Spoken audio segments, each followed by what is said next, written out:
Dr. Eric Kelly III and a host of phenomenal speakers from all around the globe for this 7-day virtual event that you don't want to miss. The mission of the Black Business Expo is to raise scholarship money from kids all the way from high school all the way from college. The Black Business Olympics is one of the largest Black business showcases in the world. It is an opportunity for businesses and companies to showcase their businesses globally. We are going to be giving away laptops up to $5,000 away to students. Again, I'm Olivia Appleberry, the founder of 2 Cents Finance and one of the speakers for the expo. I am so excited to see you there. For more info, go to www.blackbusinessexpousa.com or call 919-308-9090 and hope to see you there. I am Black Business. From the moment I wake until the time I sleep. Yes, I am Black Business. I am Black Business. Tell me, are you Black Business? I am Black Business. Do you support Black businesses? Listen, I support Black business because I am Black Business. Black Business Expo, one of the largest business showcases in the history of Black business in the world. The world! Sign up today at www.blackbusinessexpousa.com or call 919-308-9090. I am Black Business. I am Black Business. From the moment I wake until the time I sleep, I am Black Business. I am Black Business. Are you Black Business? I am Black Business. Do you support Black businesses? I support Black business because I am Black Business. Black Business Expo, one of the largest business showcases in the history of Black America in North Carolina. Join Dr. Eric Kelly III and a host of phenomenal speakers from all around the globe for this 7-day virtual event that you don't want to miss. The mission of the Black Business Expo is to raise scholarship money from kids all the way from high school all the way from college. The Black Business Olympics is one of the largest Black business showcases in the world. It is an opportunity for businesses and companies to showcase their businesses globally. We are going to be giving away laptops up to $5,000 away to students. Again, I'm Olivia Appleberry, the founder of 2 Cents Finance and one of the speakers for the expo. I am so excited to see you there. For more info, go to www.blackbusinessexpousa.com or call 919-308-9090 and hope to see you there. I am Black Business. From the moment I wake until the time I sleep. Yes, I am Black Business. I am Black Business. Tell me, are you Black Business? I am Black Business. Do you support Black businesses? Listen, I support Black business because I am Black Business. Black Business Expo, one of the largest business showcases in the history of Black business in the world.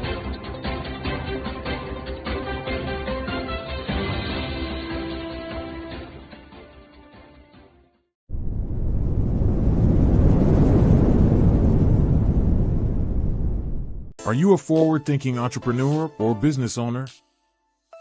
The world is changing faster than ever, and it's time to pivot and adapt to the future.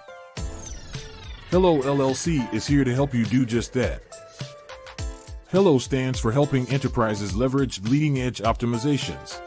Our innovative solutions can streamline operations, reduce overhead costs, and give you a competitive edge in a market projected to reach $5 trillion by 2030.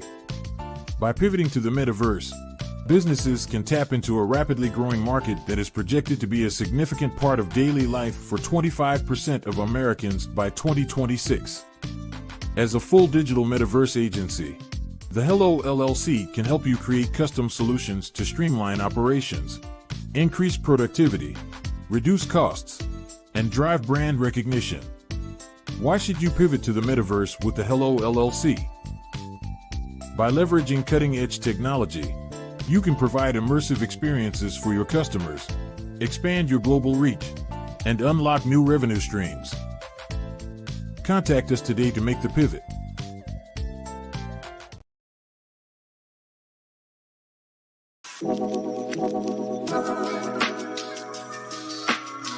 The African company and the African CEO is making a conscious decision to bring on someone external to the continent versus bringing on someone who is from Ghana or Kenya or South Africa. And so the skill sets of the people that we take through our executive leadership training program and ultimately on the placement, obviously have to be extremely high caliber. So what we look for are corporate executives at the vice president to C-suite level, as well as Black entrepreneurs. When we look at the Black corporate executives, we're looking for some very specific skill sets, whether that be around supply chain, sales and marketing, engineering, product development. We want our folks to be able to add immediate value to the corporate board, right? And the other thing is, even if they don't necessarily have specific industry experience, they're bringing a diversity of thought.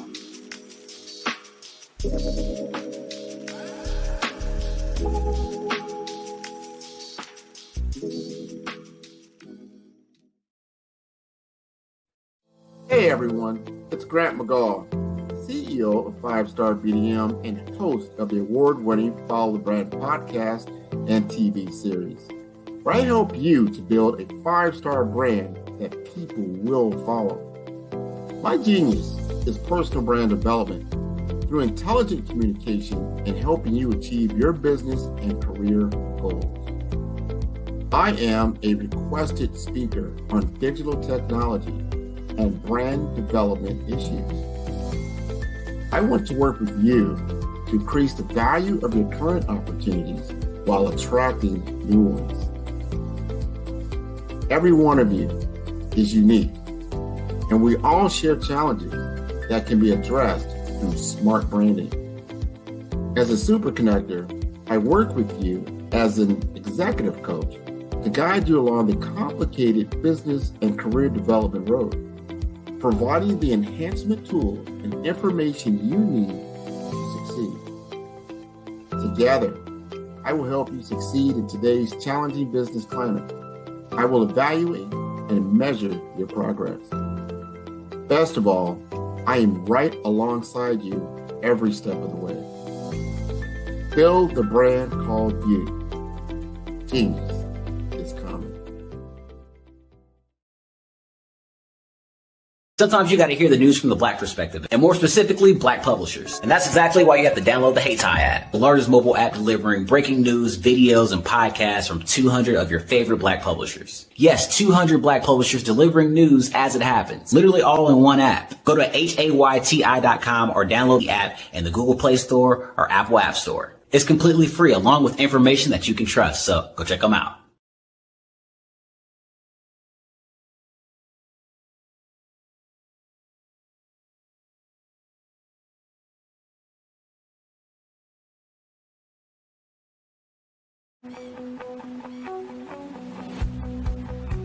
I am Black Business.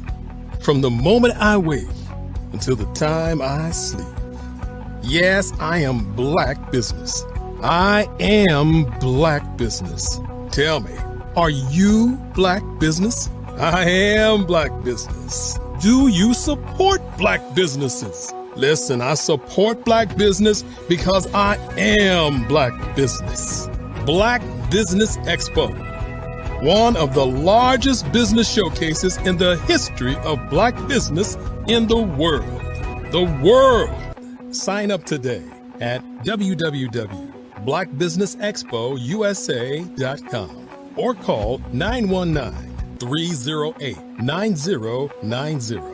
I am Black Business.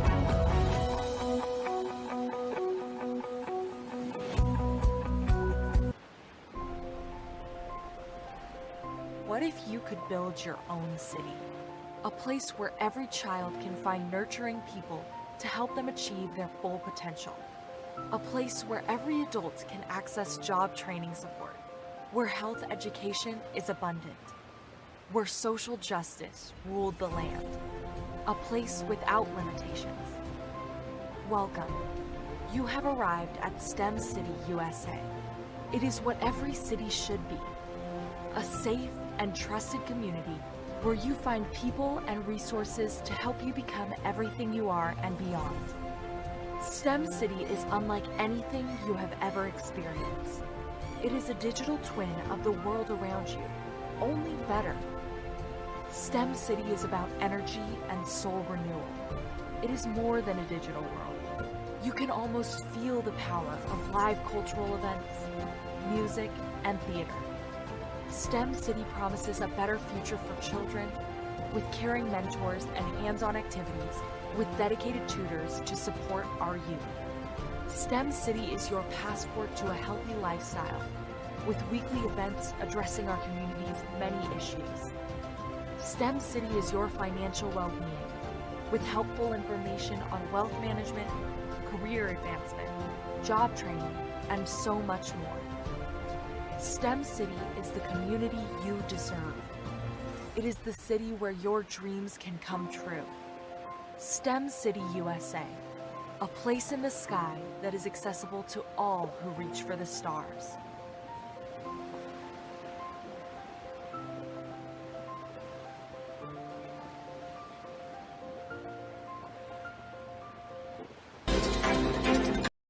Content creators, welcome to Fave Unite TV. Hey, are you struggling with having your content stand out from the crowd? Or is it that you're overshadowed by others who have more resources, followers, and influence? The good news is wherever we are, you are too. We help you grow your online presence and optimize your visibility, which gets you closer to your audience so you can build trust and loyalty. By using the power of our network, we help you build yours. Fave Unite is a powerful tool to connect you with your friends, followers, and fans. And when fans rule, everyone wins. Join us. Fave stands for fans, artists, and venues. Submit your content today.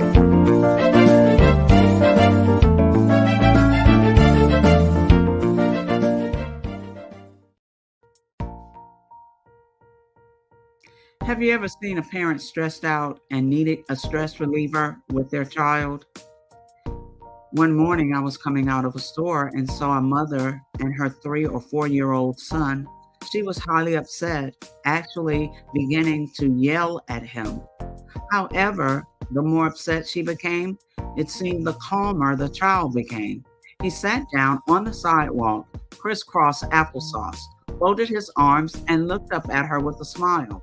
You see, the angrier she became, the calmer he became, because he had the control of the situation. Hi, I'm Frizelma Lynn. I am the CEO and founder of Frizelma Teaching Parents, LLC. I'm a retired teacher, school district administrator, an author, speaker, and I am the parenting 911 coach. My mission is to rescue families by equipping parents with proven, effective, and practical strategies to enhance their parenting skills. Many times we as a society expect parents to teach, train, and raise their children without providing the necessary tools they need to accomplish this. However, parenting issues cannot be resolved without intervention. Therefore, Frizoma Teaching Parents has provided coaching programs, digital courses, and live webinar trainings to provide step-by-step research-based parenting strategies, even for parents whose children are disrespectful, defiant, for those who have been diagnosed with ADD and ADHD, and even for parents of adult children. No longer will you have the need to feel like you are a failure as a parent. You'll now have the tools needed for each situation. Trust me on this one. Go to www.parenting911.org. Book a 15-minute strategy session with me or choose one of the coaching programs. Our training helps parents relieve stress.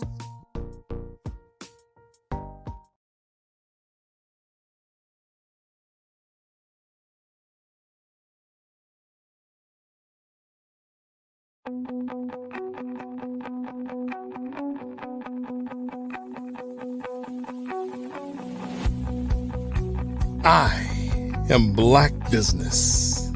From the moment I wake until the time I sleep. Yes, I am Black Business. I am Black Business. Tell me, are you Black Business? I am Black Business. Do you support Black businesses? Listen, I support Black business because I am Black Business. Black Business Expo, one of the largest business showcases in the history of Black business in the world. The world! Sign up today at www.blackbusinessexpousa.com or call 919-308-9090. I am Black Business.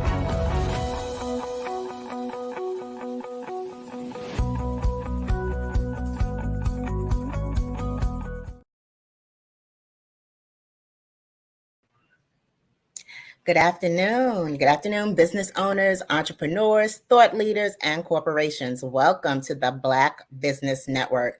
My name is Eartha Watts Hicks. I am the CEO of Earthatone Enterprises and Earthatone Books, publisher of Love Changes and A Planner is a Girl's Best Friend, as well as a freelance writer, editor, and PR writer and affiliate for blackpr.com. I am your business moderator this afternoon on the Black Business Network. The Black Business Network is a 24-hour business network showcasing Black businesses, business owners, entrepreneurs, and thought leaders worldwide. We have speakers from North Carolina, London, Singapore, Africa, Japan, and cities all over the United States. The Black Business Network is a global community sharing its business knowledge to empower, inspire, and educate businesses about business. Our next speaker is Bukeka Blakemore. Now, Bukeka Blakemore's passion is to use her voice to promote self-worth and well-being. She has over 30 years of experience in the entertainment industry and has opened for Harry Belafonte, Maya Angelou, Della Reese, and in addition to those icons, she has toured with R&B legend Oleta Adams. Now, Bukeka is also the treasurer and deputy executive director of Creative City KC Inc. The organization is a focal point for Kansas City, Missouri's designation as the only city of music in the United States under the UNESCO Creative Cities Network. Now, I present to you Ms. Bukeka Blakemore. Welcome, Bukeka.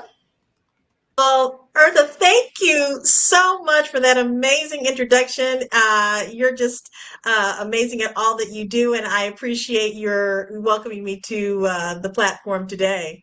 Well, it's a pleasure for us to have you, and we're eager to hear all that you're willing to share. Thank you so much. Genius is common, and I'll see you on the other side. Thank you. Well, what a pleasure to be here on the Black Business Network. My name is Bukeka Blakemore.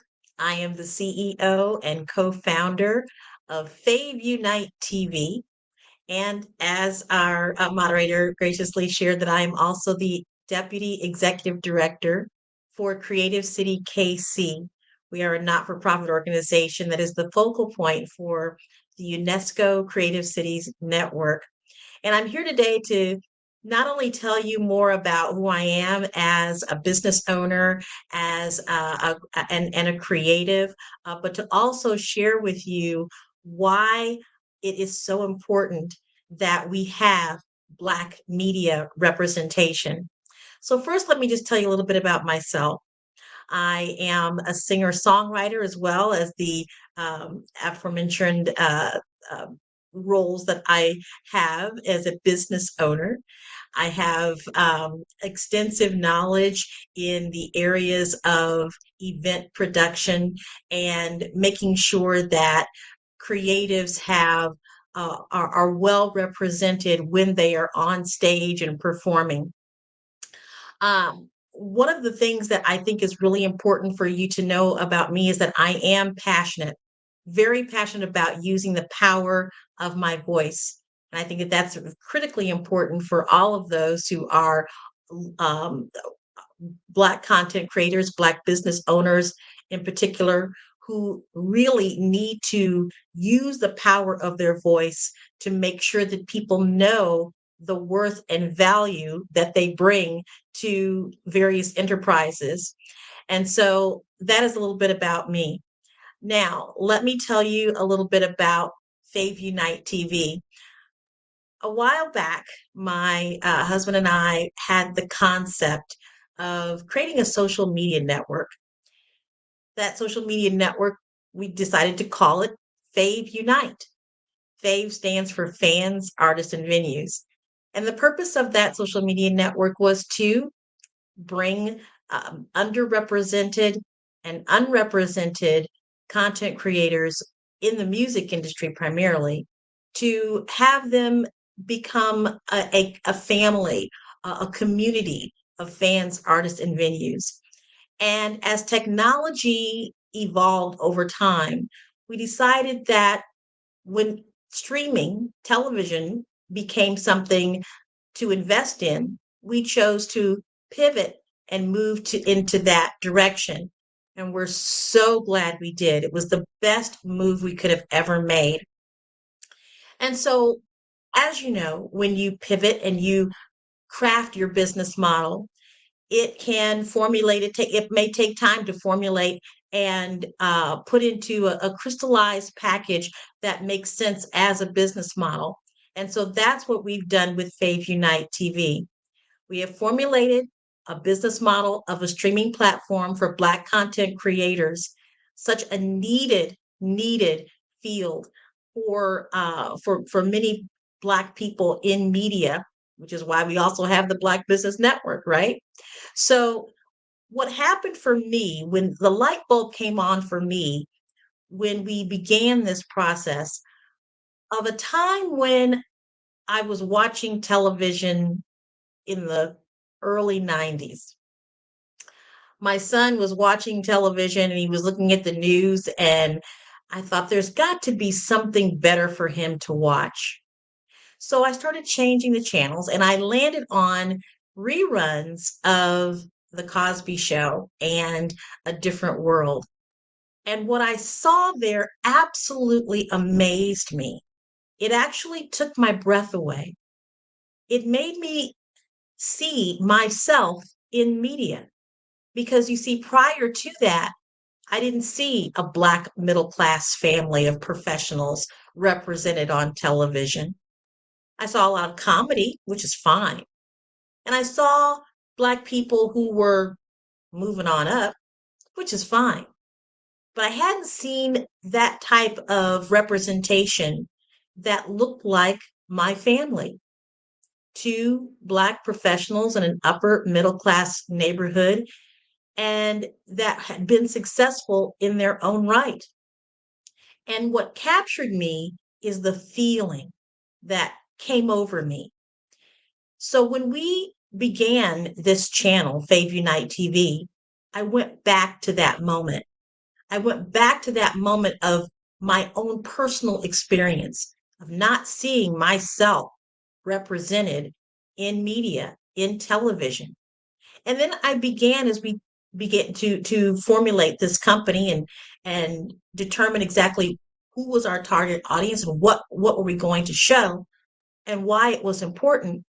I went back to that moment and I thought, this is not only a business model, this is an opportunity for transformation within our culture because there are many more like me. And even though that was in the early 90s that experience occurred, we're still having that same challenge. 2 out of every 3 Black people feel that they are misrepresented or underrepresented in the media, in television particular, certainly in film.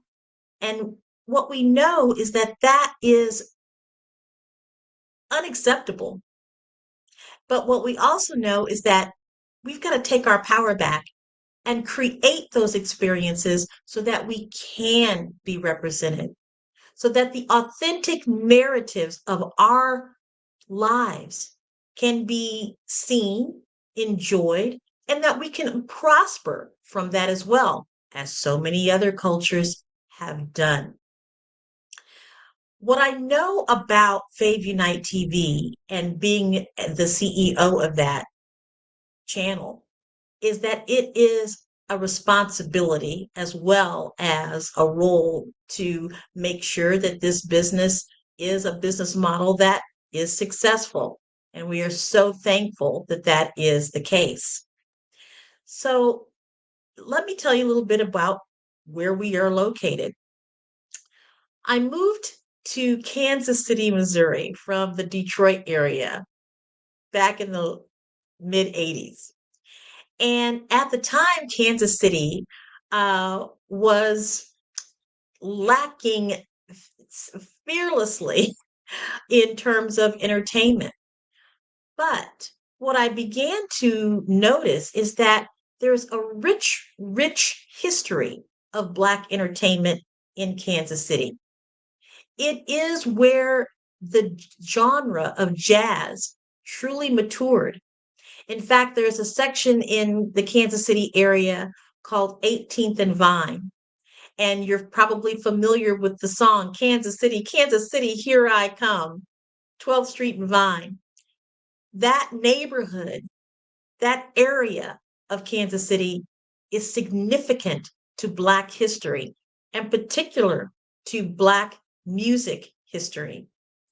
There is a building here in Kansas City in that area called the Mutual Musicians Foundation. It was the birthplace of the first Black music union in the United States. And the names on the document that was signed are all those great jazz players that we're familiar with, including Mary Lou Williams and so many more that are significant to jazz in Kansas City. So we have a rich history here that I feel am so fortunate to be a part of its resurgence as we move forward and take this beautiful history into the future.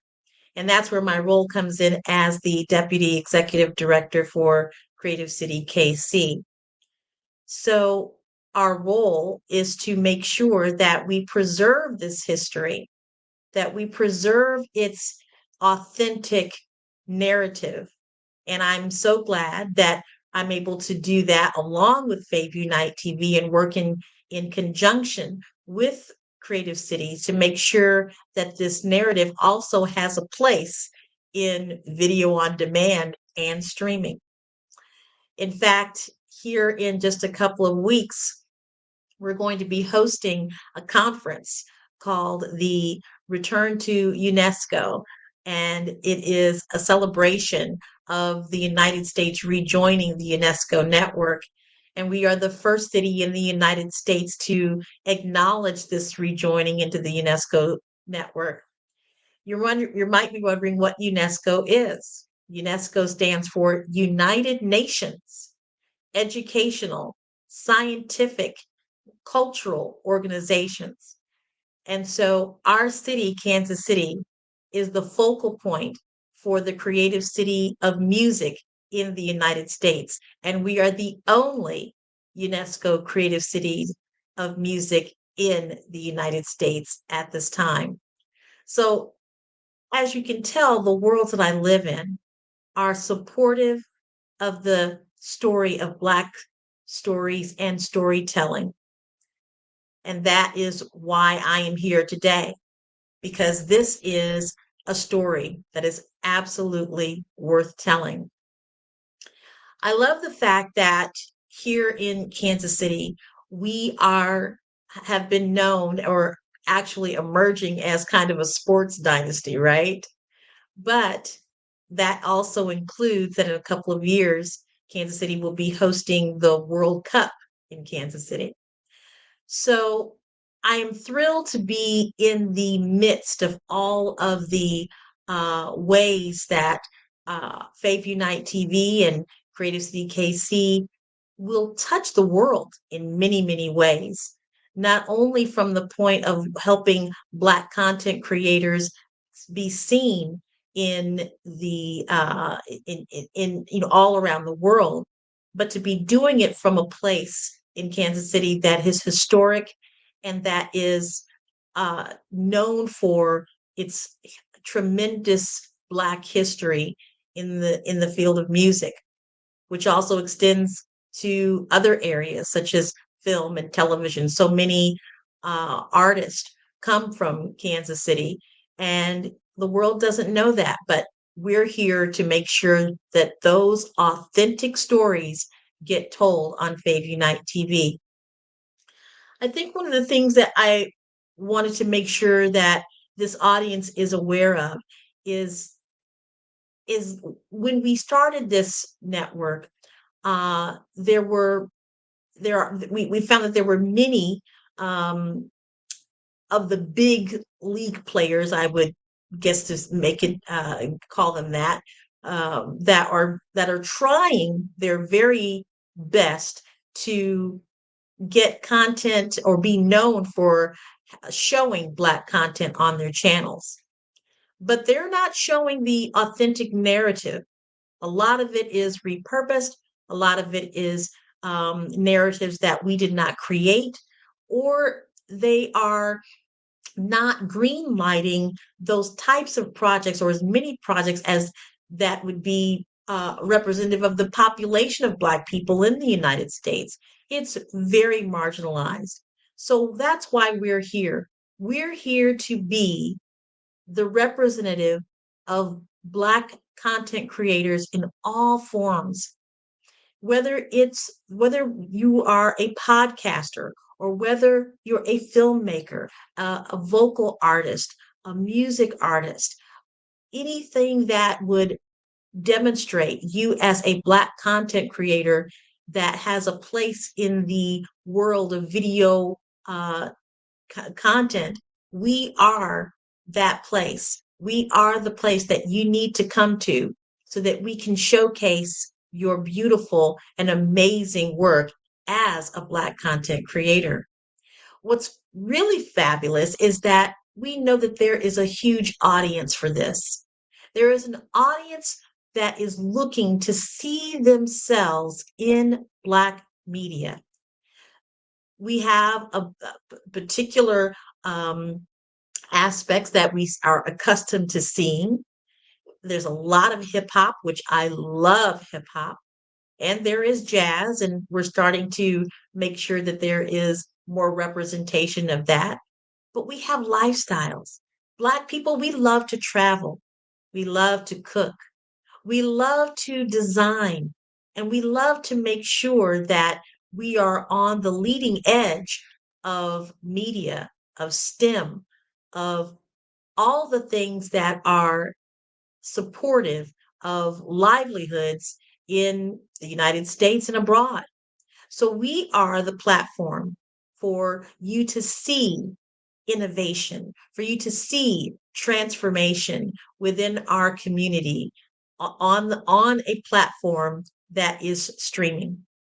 We are also creating innovative ways to make sure that content creators are able to be remunerated and to have the ability to get more than the 0.001 cent that you get from other streaming platforms.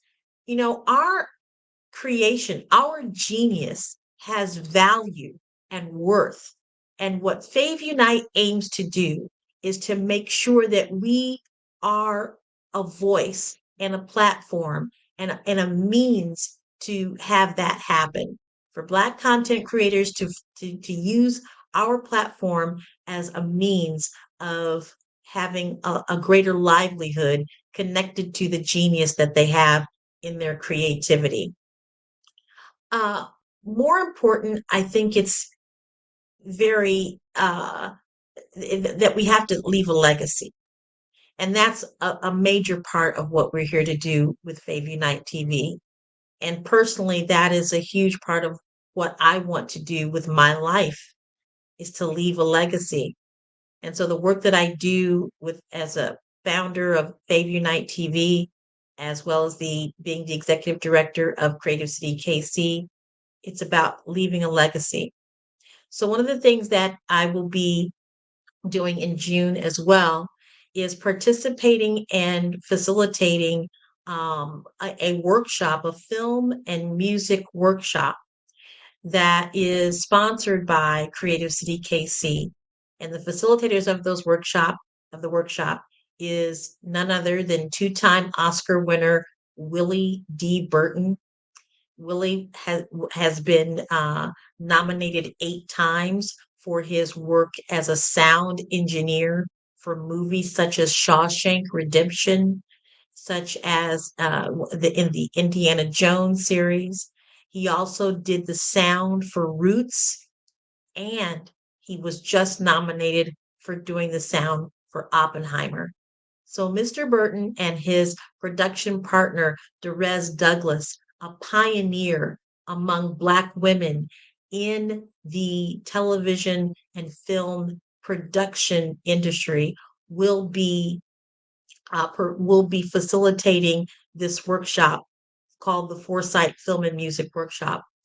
We will also have Lamon Rucker, who is starring in Black Hamptons and has starred in Greenleaf as one of the instructors, as well as Scotty Barnhart, who is the director of the Count Basie Orchestra.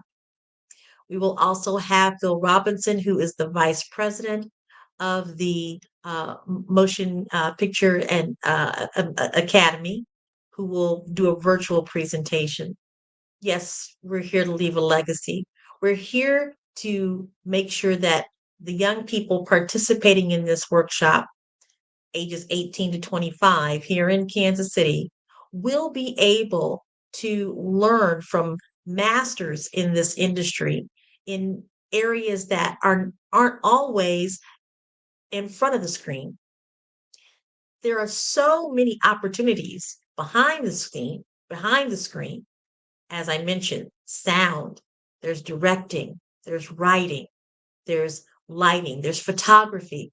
All of those are important careers that can be built just within the film and music industry, production, engineering, so many things that are important to content creators. That workshop will be here in Kansas City, June 24th through the 26th. So again, in leaving a legacy, it is very important that we do this for our children, that we acknowledge their genius, that we get them in front of situations, whether it's in front of a television show that might spark inspiration and innovation in their minds, or in front of leaders in particular industries that will allow their goals and dreams to become realities. Leaving a legacy in the Black community is very important at this time. There are so many voices trying to squelch that creativity that are actually attempting to erase the beautiful, rich stories that exist in our community of Black people. But we will not let that happen, because as business innovators, we have the power to make sure that the authentic narrative of Black stories and storytelling can be seen and heard. And Fave Unite TV is one of the most phenomenal ways that I can think of in which to make that happen, as well as being the deputy director for Creative City KC, UNESCO designation as a city of music. We are so excited to be able to partner with each other to make sure that those stories are also heard. So, what I'd love for you to do is to go to favunitetv.com. That's FAVUNITE TV.com, and just take a look, browse, watch, see the type of content that we are developing, from short films to spiritual information and inspiration that will educate you in many, many ways as well. We want you to go on to favunitetv.com and see what kinds of the authentic narratives are being expressed. Look at it from being a fan. Look at it from being an artist, a content creator, and feel free to reach out to Fave Unite TV in a couple of ways. You can email us at info@favunitetv.com, or you can give us a call at 816-819-9939. Give us a call and let's have a discussion about what it is that these platforms can do for you and your business and for your legacy. Lastly, I would like to just share with you a little story about back into my history, the things that kind of laid the groundwork for why I believe it is important for us to make sure that our voices are heard and that we are worthy of having those voices heard. My name is Bukeka, but when I was born, my parents named me Gretchen Elizabeth. They were both involved in the civil rights movement back in the 60s, and I was born right in the midst of that intense time in our nation's history. So when our family had meetings and folks would come over to the house to plan marches, they would say, "Where is little Gretchen?" Well, after a while, I got tired of being described as little Gretchen. I decided that I wanted to have an African name. So I chose the name Bukeka after looking through several books of African names and where they came from. North Africa, East and West Africa, South Africa. I chose Bukeka at 6 because, well, in my limited amount of reading at the time, the word that I recognized was the word princess. But years later, after traveling to South Africa, I met with a minister there, and he said, "What your name means is the most beautiful thing you've ever seen." So my name is not just about beauty. It's about knowing yourself. It's about claiming who you are. It's about feeling and knowing that you have an authentic story, and that authentic story needs to be told, needs to be heard, and that it can help someone. It can enliven someone, inspire someone to be who they are in a more authentic way. So years later, here I am now offering a platform that helps people to realize more of who they are. It helps people to see themselves in a landscape that they may not have seen themselves before. We are here because without us, those authentic stories and those are authentic storytellers could be erased. And we can't let that happen. We have to be the voice. We have to be the face, and we have to be the ingenuity and the technology to make sure that we are here for the long haul. Thank you so much for having me, Black Business Network. Thank you, Bukeka. I love what you're doing to help Black businesses and Black artists get their work out there and to show audiences their voice. For those of us who are a little hesitant or even intimidated by the process, what is your best advice? The best advice is to write it down. Start to tell your story. I was speaking with a gentleman today from the Baltimore, Maryland area.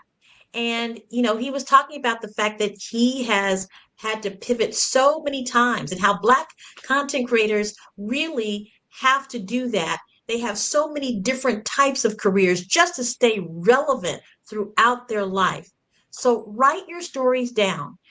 We are a people that thrives on the storytelling and passing it down from one generation to another. Continue to do that and make sure that you're also being able to thrive and survive by monetizing your storytelling and making sure that it is protected as well. Gotcha. Now, I know you're a vocalist, right? Yes. So, what inspired you to go from being a vocalist to the media and advocacy side of what you do in the arts? Well, it's a combination of inspiration and a combination of feeling a calling on my heart. For years, I thought, I really want to be able to broadcast and have people who want to have their genius seen in terms of the content creators and aspiring artists. So it was a combination of having a calling on my heart to do so, and as well as a necessity, as I was just mentioning, the gentleman that I spoke to earlier. In our situation, we've got to pivot sometimes. We've got to stay on top of things. We've got to be innovators all the time. And so that inspired me as well. And when you first decided to pivot, what social media or technology did you take advantage of in your early steps? Well, the early steps, thinking that it was going to be a social media platform, we stuck with those social media platforms that existed: Facebook, Instagram, Twitter, formerly X, formerly known as Twitter. And so we just began to build a following on the existing social media platforms. And I think the other piece is that we had to be attuned to how technology was changing. And so as we discovered that streaming platforms was becoming more accessible to invest in, that's when we decided to do that. Having a good, one thing with content creators or artists is that we've got to make sure that we understand that we're in a business. That we're in a business, and a business is designed for us to have a profit. And so that what I knew from that perspective, I needed to translate that into new technology and innovation. And so that's pretty much how Fave Unite TV was born. And what types of artists do you work more with? Is it more the vocalists, more of the media personalities, more photographers, or visual arts? All of it. I would say that right now, for the most part, we have short film, so filmmakers. We also have podcasters. So that content is what you're going to see most of on Fave Unite TV right now. But we're looking for all different types of content creators. We know that people that are in the visual arts are using this type of media to showcase their work as well, even showing how they're creating that work in the process, as well as how that experience is combined with other mediums. For the visual art combined with music, you'll also see that on Fave Unite TV. Okay, now visual art combined with music. I'm interested in hearing a little bit more about that, because I know, let's say in the 80s, music videos opened up a whole new world for music artists in the 80s. It allowed audiences to visualize along with the artists. Now that we have like these streaming services everywhere, Spotify and CD Baby and all these other streaming services that allow independent artists to get their songs out there to their own audiences, how can they take advantage of the technology now to put that into video and to get some more people through the video option now? Sure. Well, one example, there's an artist that I've worked with in the Kansas City area who is a muralist. And so we did a whole concert based on her mural. We were able to, one of the things that you'll probably see people, you may see people doing this at fundraisers and things of that nature, but those visual artists that are actually painting and inspired by what they are hearing or seeing as their visual art is taking as it's being created.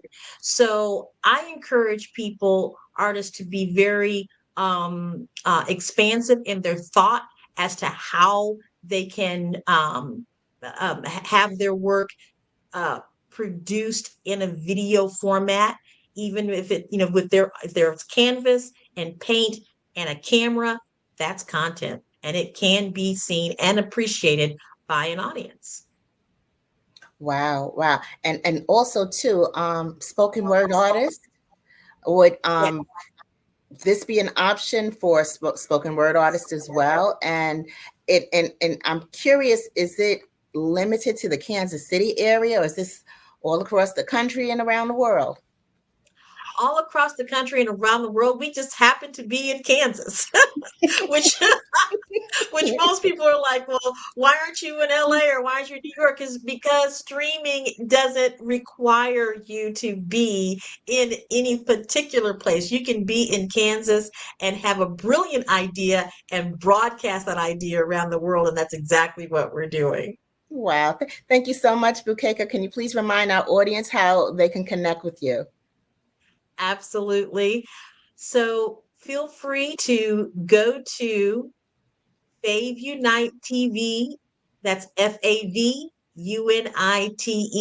TV.com, where you're going to see amazing content from amazing content creators. If you want more information, go to email us at info@faveunitetv.com, or feel free to call 816-819-9939. Well, thank you so much for sharing your expertise, Bukeka. Genius is coming, and I will see you on the other side. Thank you so much for having me.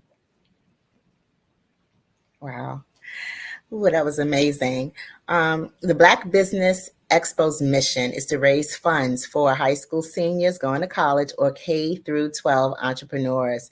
The Expo is a fundraiser for students, so you may go to www.blackbusinessexpo.com to donate to the scholarship fund or use the Cash App QR code that's in the corner of the screen. And once you get to Cash App, you can also enter $BBX USA, and that'll allow you to make a donation to the Black Business Expo USA. Now, our goal is to give laptops and up to $5,000 to 10 students. And students can register online at www.blackbusinessexpousa.com. Every dollar counts. So we want to remind you to donate to the scholarship fund, and we would also like to thank our Black Business Expo USA sponsors for May of 2024. NC 100, Moody Capital Partners, Suede Soul, Lotus Richet's Coaching and Training, Carolina, Virginia Minority Suppliers Development Council, STEP Management, BHS and Associates, Margie McLean Foundation Incorporated, Genius is Common, Earth Essentials, Mullane Shiny Global, Executive Women's Success Institute, The Quality Coaching Company, Superwoman Business Services, Creative Force Studios, Lee Entertainment, Artistic App Design, Black Business Expo USA. Genius is Common, and I will see you on the other side.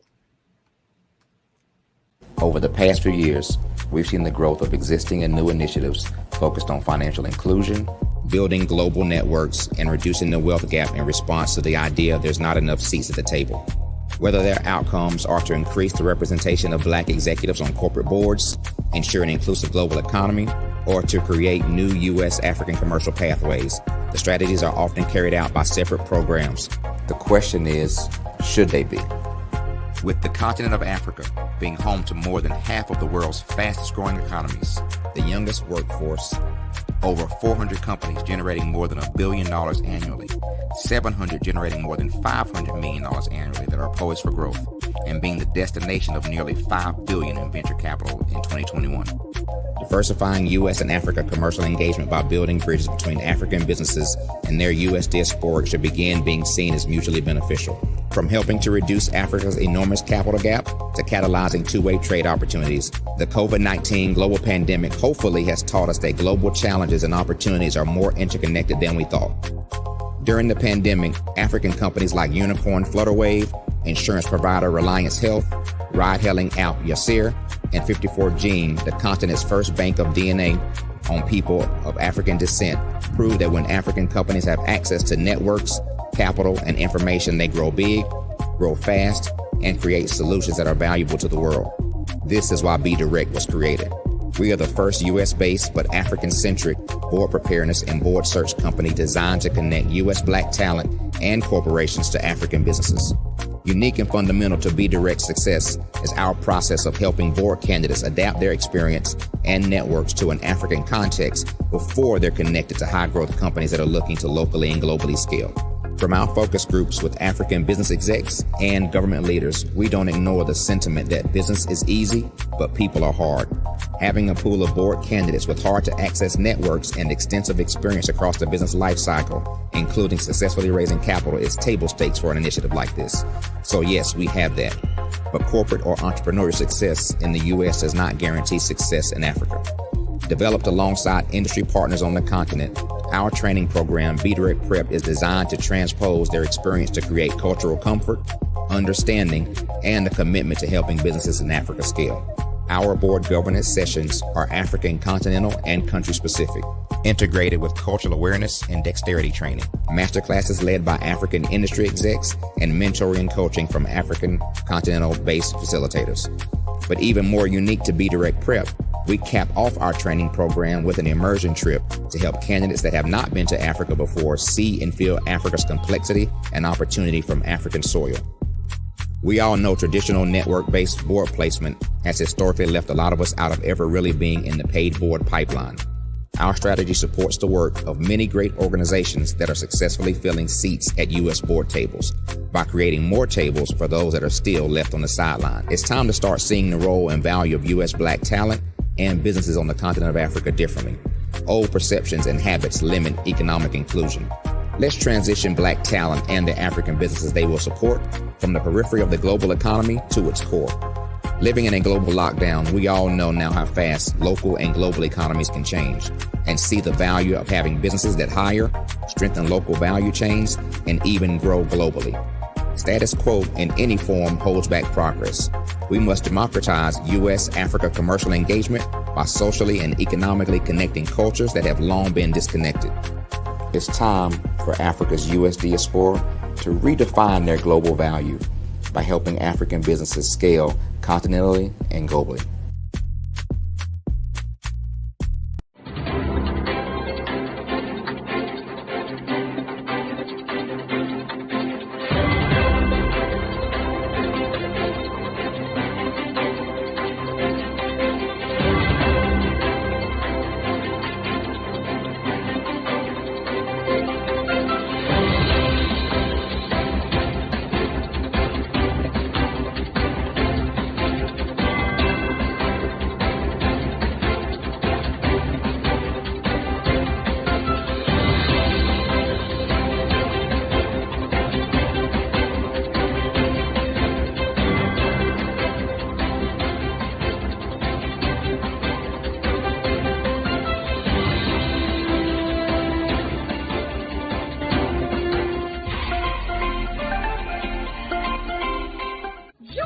Dr. Eric Kelly III and a host of phenomenal speakers from all around the globe for this 7-day virtual event that you don't want to miss. The mission of the Black Business Expo is to raise scholarship money from kids all the way from high school all the way from college. The Black Business Olympics is one of the largest Black business showcases in the world. It is an opportunity for businesses and companies to showcase their businesses globally. We are going to be giving away laptops up to $5,000 away to students. Again, I'm Olivia Appleberry, the founder of 2 Cents Finance and one of the speakers for the expo. I am so excited to see you there. For more info, go to www.blackbusinessexpousa.com or call 919-308-9090 and hope to see you there. I am Black Business. From the moment I wake until the time I sleep. Yes, I am Black Business. I am Black Business. Tell me, are you Black Business? I am Black Business. Do you support Black businesses? Listen, I support Black business because I am Black Business.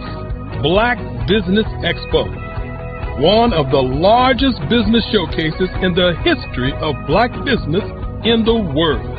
The world! Sign up today at www.blackbusinessexpousa.com or call 919-308-9090. I am Black Business.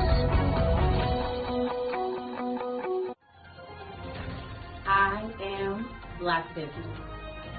From the moment I wake until the time I sleep, I am Black Business. I am Black Business. Are you Black Business? I am Black Business. Do you support Black businesses? I support Black business because I am Black business. Black Business Expo, one of the largest business showcases in the history of Black America in North Carolina.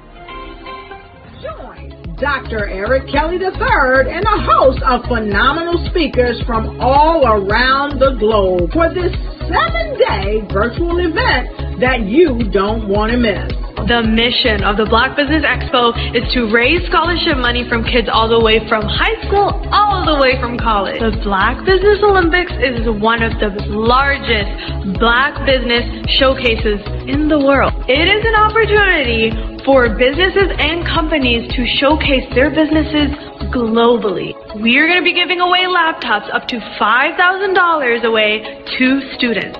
Again, I'm Olivia Appleberry, the founder of 2 Cents Finance and one of the speakers for the expo. I am so excited to see you there. For more info, go to www.blackbusinessexpousa.com or call 919-308-9090 and hope to see you there. I am Black Business. From the moment I wake until the time I sleep. Yes, I am Black Business. I am Black Business. Tell me, are you Black Business? I am Black Business. Do you support Black businesses? Listen, I support Black business because I am Black Business. Black Business Expo, one of the largest business showcases in the history of Black business in the world.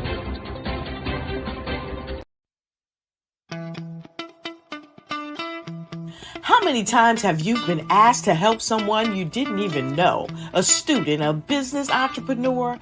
Or did you ever even ask, where did they end up? That business, that friend, that entrepreneur. Well, just maybe they ended up in a gang, bankrupt, homeless, or worse, dead. Maybe they turned to crime, drugs, and alcohol. Did you ever wonder? Did you destroy their dream, or was your life always so easy? At the Black Business Olympics, we started a movement to help students complete. Give them hope and foster success. Help them to leave their dreams of providing laptops, computers, and up to $5,000 in scholarship funds. Today, we ask you to help a student, a business owner, or an entrepreneur to realize their dreams by sponsoring them, supporting them, and buying from them. Consider this. With $1.6 trillion in our Black community, we only ask for a small donation for our students, our businesses, and our entrepreneurs. And you can change a life today. So I ask you, what are you going to do? Sit on the sidelines and watch our students in high school be leaders, miss out on their dreams from lack of resources? Or are you going to donate to the movement and change their future and yours as well? Give us a call today at 919-308-9090. Change their life by investing with action to the Black Business Olympic Fund. The Black Business Olympics, one of the largest business showcases of Black business in the history of the world. Hello, I am Dr. Eric Kelly III, the visionary strategist and founder of the Black Business Olympics. I invite you to showcase your Black-owned businesses on the Black Business Network global stage. The Black Business Olympics is a global Black Business Network platform that propels Black-owned businesses into the international spotlight. By showcasing your business on the Black Business Olympics platform, you can reach a worldwide audience of potential customers, partners, and investors. You can also establish yourself as a thought leader, an expert in your field, attract lucrative partnerships, and more speaking engagements.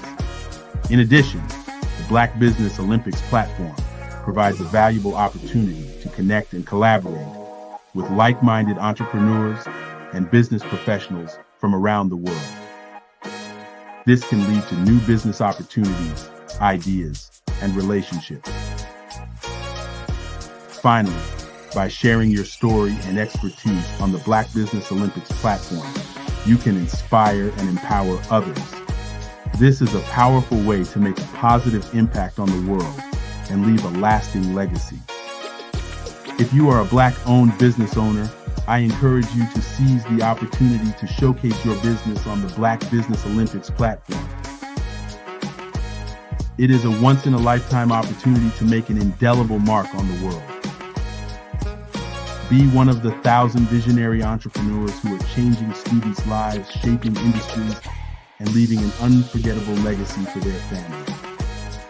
Unleash your voice on our global stage and watch your business thrive. Black Business Olympics is one of the largest Black business showcases in the history of Black business in the world. Yes, the entire world. Just give me a call today at 919-308-9090.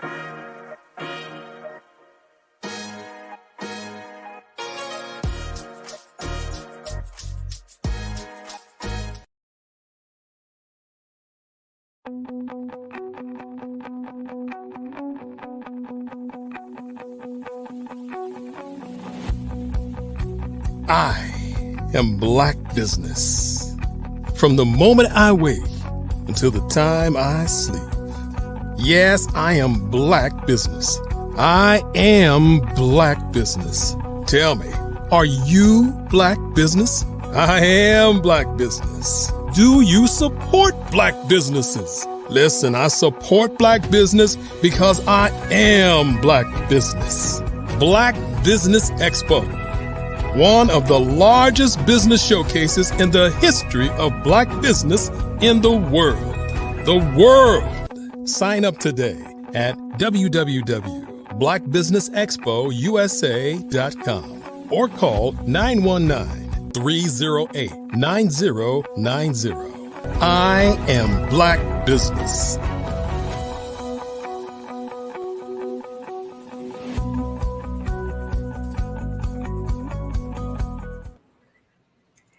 Good afternoon. Good afternoon, business owners, entrepreneurs, thought leaders, and corporations. Welcome to the Black Business Network.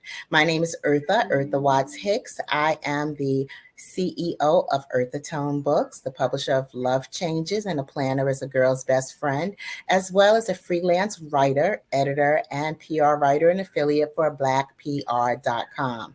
I am your business moderator this afternoon on the Black Business Network. The Black Business Network is a 24-hour business network showcasing Black businesses, business owners, entrepreneurs, and thought leaders worldwide. We have speakers from North Carolina, London, Africa, Japan, cities all over the United States. The Black Business Network is a global community sharing its knowledge, its business knowledge to empower, inspire, and educate businesses about business. Our next speaker is Dr. Tabitha Russell.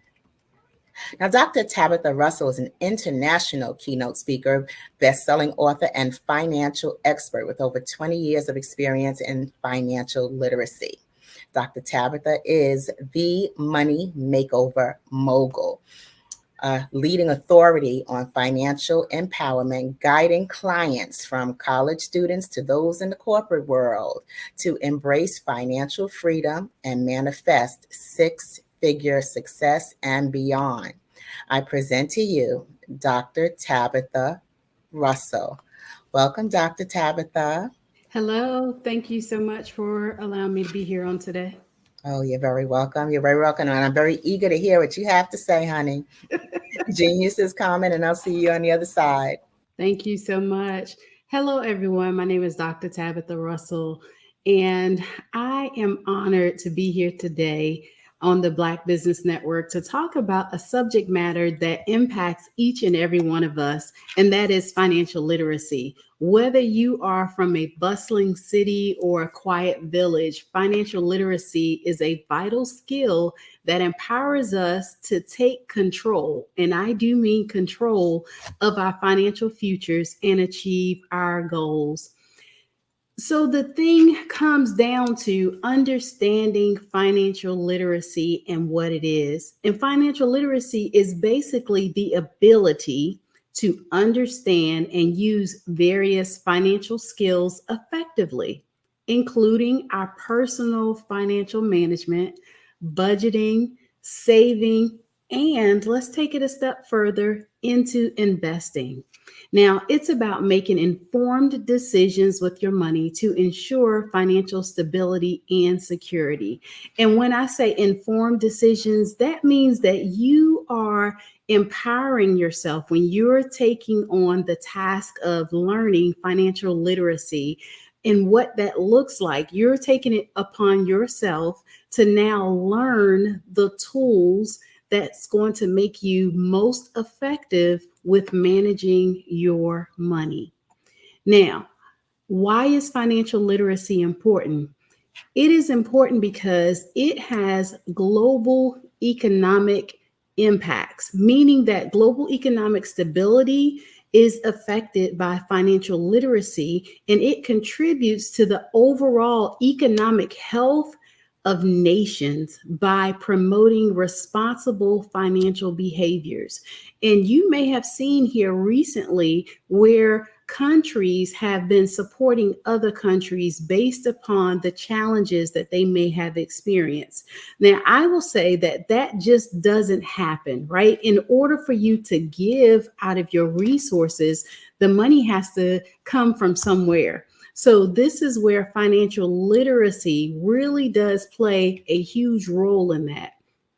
And when I was saying that financial literacy impacts each and every one of us, it does not matter where we live in the world, that we will be impacted some sort of way by money, meaning that if we are honest, there's not a lot of places that we can go and obtain items for free, right? They charge for water today. They charge for the fact that we need shelter and food and clothing. So with that, money plays a big role. It doesn't matter what language we speak or where we live in the country, we will be impacted. So our personal empowerment, meaning that it has the opportunity, financial literacy does, to empower individuals to make smart financial choices, avoid debt, and build wealth.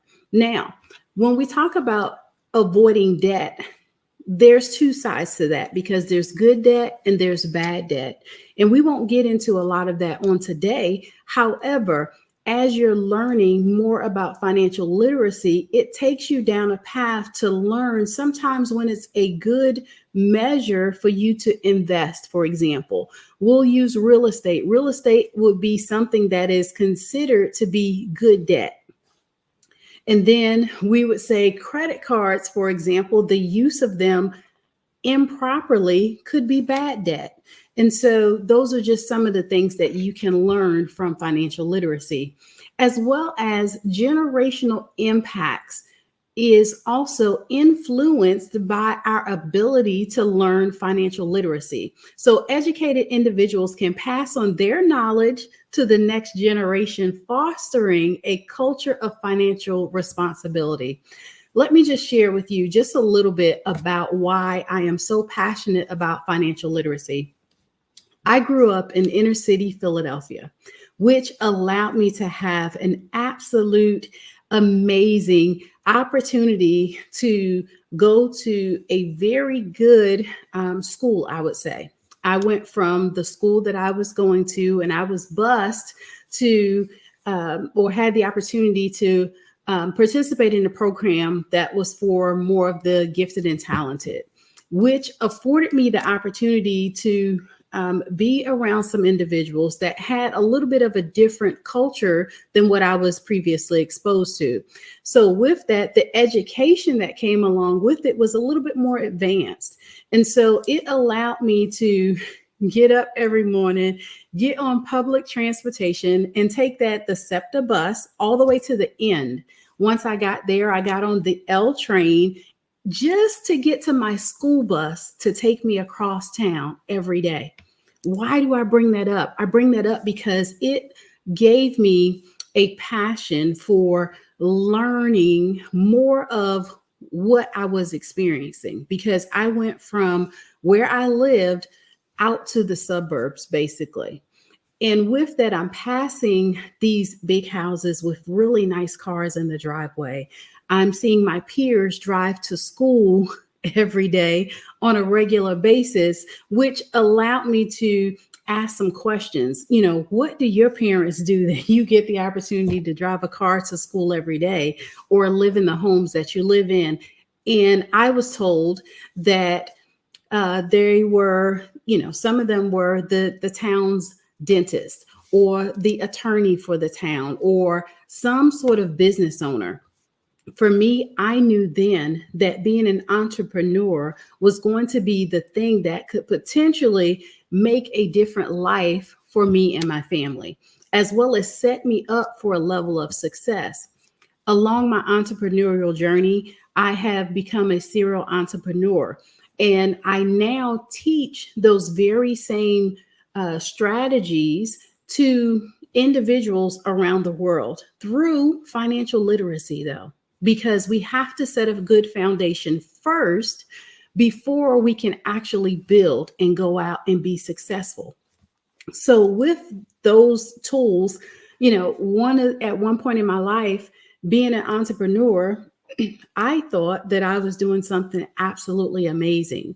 I got to the place of where I wanted to expand my business. I took on a partnership, and that partnership seemingly did not work out as planned. I went through an experience where my partner wanted the business a little bit more than I did, and I lost $500,000 in one decision.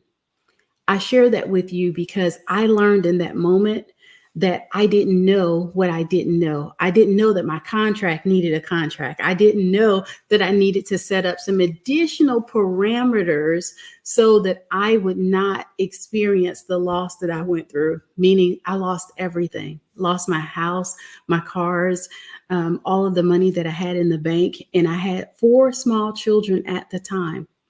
The one thing that I did know is that if I didn't know anything else, I could go back to corporate America, make 6 figures and get some insurance so that I could take care of my babies. But that fueled the passion that I had for learning more about financial literacy, as well as helping business owners become protected, right? I learned that from me having just that one stream of income, being an entrepreneur was not enough. And through me learning that has now advanced me, allowed me the opportunity to now help others. So there's a couple of key concepts of financial literacy that we'll talk about on today. And the first one is budgeting. Creating a budget is the first steps towards financial freedom. A budget helps you track your income and expenses, ensuring that you live within your means, starting by listing all sources of income and categorizing expenses as fixed or variable, and then allocate funds to each of those categories and review your budget regularly. Over the years, I will say that you cannot manage what you're not tracking. The things that you don't see are sometimes the things that causes us to slip up and have a mishap, meaning that when it comes to budgeting, now I know for most people, they do a good job with managing their money. Even if they're robbing Peter to pay Paul, they figured it out. They got a formula. However, when you write your budget down, it allows you consciously to be able to see where you are, as well as set a path for where it is that you're going. And if we don't write the vision and make it plain, then sometimes we forget about the extra steps that we need to do. For example, I've seen over the years where a lot of business owners or budding entrepreneurs forget to write down some of the things that are key, and it causes the budget to be grossly off. What do I mean by that? I mean that if you're making the Starbucks run, if you're stopping by the supply store and you're picking up items that you normally would not have in your budget, sometimes that's okay because things will come up. However, there should be an allocated bucket for moments like that. meaning that you account for being able to reward yourself with Starbucks or an extra trip to the department store or something like that. But if you're not doing that, today is a good time to start. With a budget, some people don't do it because they feel like they don't have enough money to start a budget. However, that's the main time that you want to put a budget in place, because it allows you to be able to see what's important, what's a necessity, as well as what's a lavish expense, right? Sometimes getting our hair done, getting our nails done, doing all of the niceties for ourselves is a great thing to do. And I am a huge proponent for people rewarding themselves. However, let's do so within our means. Now, number 2 is going to be savings. And savings is a crucial component for financial security, meaning that you want to aim to build an emergency fund with 3 to 6 months worth of living expenses. Now, to somebody that might sound a little frivolous, right? 3 to 6 months. I don't need that much. Well, if history has said nothing to us, just a few short years ago, our whole country shut down. Now, I don't know about you. However, for me, you could not have told me in my lifetime that I would have experienced something like that. And so with that, those people that had a surplus, meaning their emergency fund and or savings set aside, were able to recover out of such an event. For those that could have potentially lost their jobs, because a lot of companies did not open back up.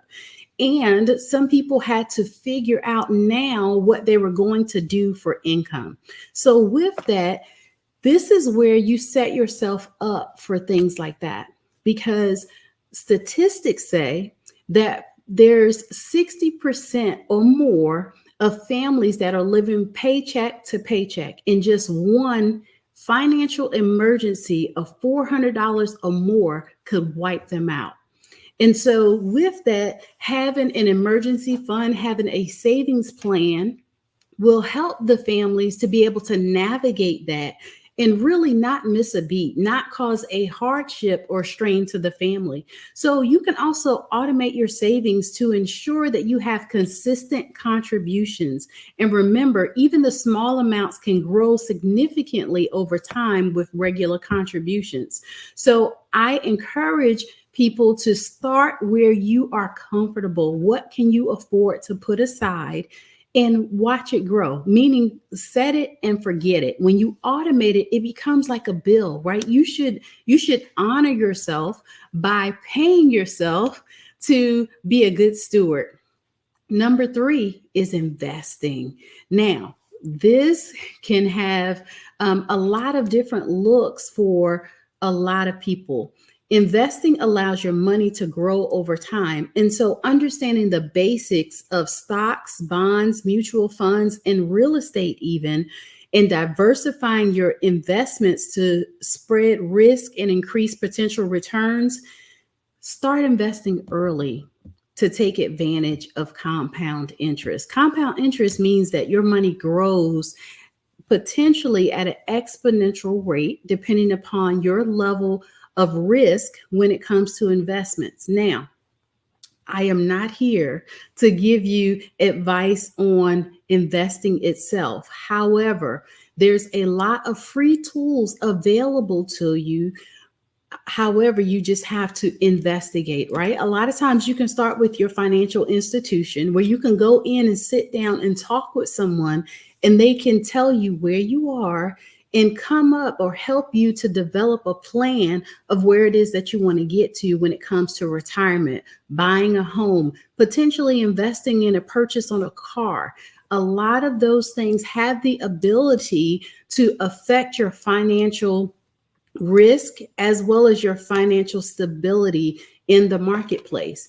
And then the 4th thing is debt management. So managing your debt effectively is key to financial health. You want to prioritize paying off your high interest debts first. They call it like the snowball effect. However, you can avoid accumulating unnecessary debt by living within your means and using credit responsibly. Create a debt repayment plan and stick to it.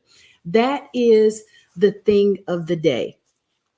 If you don't remember anything else, when you create your debt management plan through your budget, you want to stick to it, meaning that be realistic with your plan, whatever it may look like.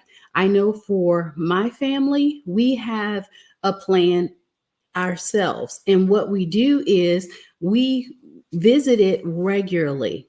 And for some people, that could be monthly. For other people, that could be weekly or bi-weekly. Only you know where you are and where it is that you're trying to get to. And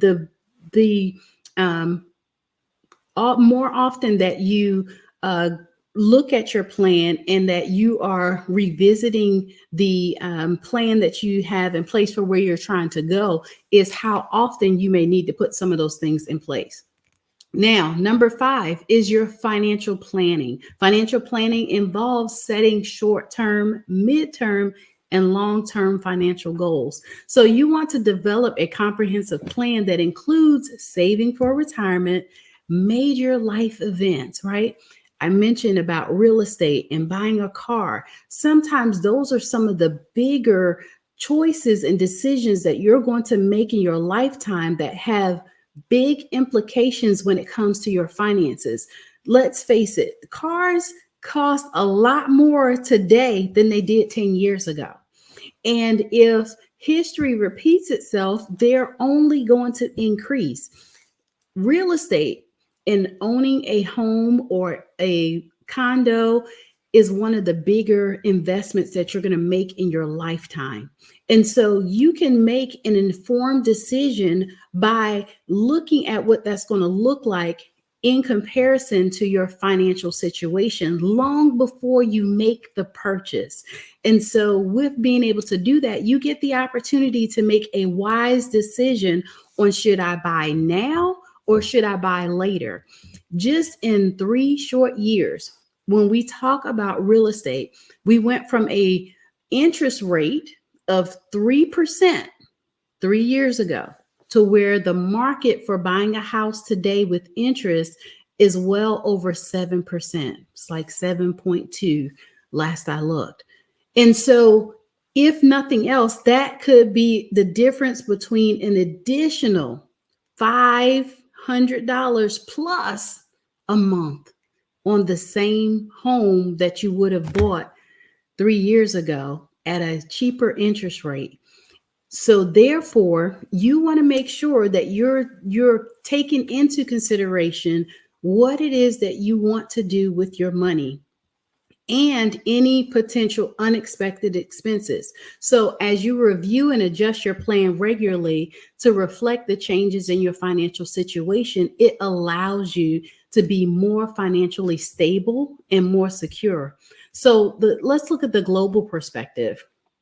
Now, there are some challenges in financial literacy across the board.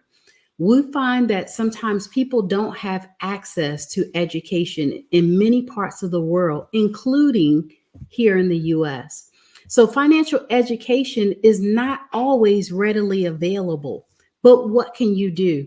We can put forth efforts to integrate financial literacy in our homes. Let's start there first, right? We can help our children learn the advantages of setting a budget. We can also help them learn how to write a check and balance a checkbook. Let's just say it's a little bit easier today because there's a lot of apps out there that we can put on our phone that we can track our spending habits. And as we develop those at an earlier age, it gives us more advantages as we're moving forward, as well as there's a lot of community programs that's out there that's available to us that we don't take advantage of. There's some local places, including the banks, that will literally sit down with you and help you to develop these plans when you're not sure. And it does not cost you anything. However, it does cost time, right? We need to invest in where it is that we're trying to go. As well as sometimes when there's some cultural differences, our financial behaviors are influenced by cultural norms and practices. In my home, when I was growing up, financial literacy was not something that was talked about around the dinner table. It was not going down at the cookout or anything like that. We were not talking about investing. We were not talking about coming together and pooling our resources to buy some real estate. These are conversations that really need to be interjected at the earliest levels possible when it comes to even the younger people, those that are coming up behind us. But in our normal day-to-day activities, there's some things that we can do to tailor our financial education to respect and incorporate these differences across the board. That's essential. And that is something that we can take ownership over doing ourselves. And let's talk about some of the technological barriers. While technology can facilitate financial education, it can also be a barrier in regions with limited internet access. Providing online resources is another critical tool. Now, I will say that today in our society, I live in South Carolina, and I know that there's some limitations within areas, even to internet access. There's high-speed internet, and then there is dial-up. With that, however, we still can empower ourselves with the limited resources that we have. If you don't have access to be able to find this information readily at your disposal, there's the library that you can go to and potentially get access to be able to get online and learn some of this information too. We don't get the opportunity to say that we have the excuses that we used to have back when the Encyclopedia Britannicas was out, or we had to go and pay someone to get the information. Now, I will say that there are ways of getting an accelerated path. And sometimes that is through hiring a coach, a mentor, or trainer. Somebody that can help to hold you accountable, teach you some of the principles and the aspects of being able to learn more about financial literacy. That is also a way. However, only you know where you are and what it is that you're trying to get accomplished today. So ways that you can create your own success stories, though, let's talk about that for just a moment. Because there are some microfinance initiatives that you can do. And I've seen where in some developing countries, microfinance programs have empowered individuals, especially women, to start small businesses and achieve financial independence. I don't know about you, but to the average family, an additional $1,000 up to $100,000 could be life-changing. And if you find that in your current situation that you have more month than you have money, then sometimes you can take the things that you're innately good at. That's what I teach my clients, is to what is it that you're good at today that we could take and potentially create an additional stream of income. And I'm not talking about being a school teacher or a rocket scientist, right? I'm talking about if you're good at baking cakes, just for example, be the best baker that you can be. However, how can we now share that gift with others? We can take that and you can potentially bake cakes for others and create an additional stream of income. It's that simple. However, having some guidance to help you to navigate that will also be invaluable as you're going forward. Now, I take it just a little bit step further, meaning that I show people how to create multiple streams of income off of one concept. And being able to do that allows you to keep a focused pathway on your way to your dreams, but take an accelerated path. So for example, using a baker, I am not a baker by no stretch of the imagination. However, I love to cook. So for me, I would be the first person that would sign up to buy one of the cakes from the baker. However, because I'm very knowledgeable and I love to be able to entertain and do different things, I would help a person develop maybe a cookbook, those recipes. Now I have the opportunity to have that person to have two streams of income, because not only are they selling their cakes, but they have the opportunity to sell their cookbooks, which just created an additional stream of income. So do not limit yourself, as well as there's community-based programs that's out there where you can create your own success story. Local communities are successfully implementing financial literacy workshops, and they're improving financial behaviors and economic stability. And with that, it has been allowing communities now to spring up with financial literacy programs, and they're starting little things by investing as a group together and accomplishing some things to create wealth as well. So for everyone, we can practice steps to improve financial literacy. I did mention earlier, starting early, introduce financial education at an early age, and teach children the value of money, saving, and responsible spending. So I know that the earlier that we put those habits into place, it becomes a lifestyle, as well as using technology, having community engagement is going to be really essential, because now it's just not you doing it. It's now a huge effort. It becomes a network of like-minded individuals that's now on the same track and the same trajectory. And a lot of times you have a support system, a supportive community that's all on this pathway to create financial success. And as you encourage those responsible behaviors, it now is growing because of, let's just say, social media, for example. A lot of people are using tools like that in order to help others to learn the essentials that they need in order to be successful.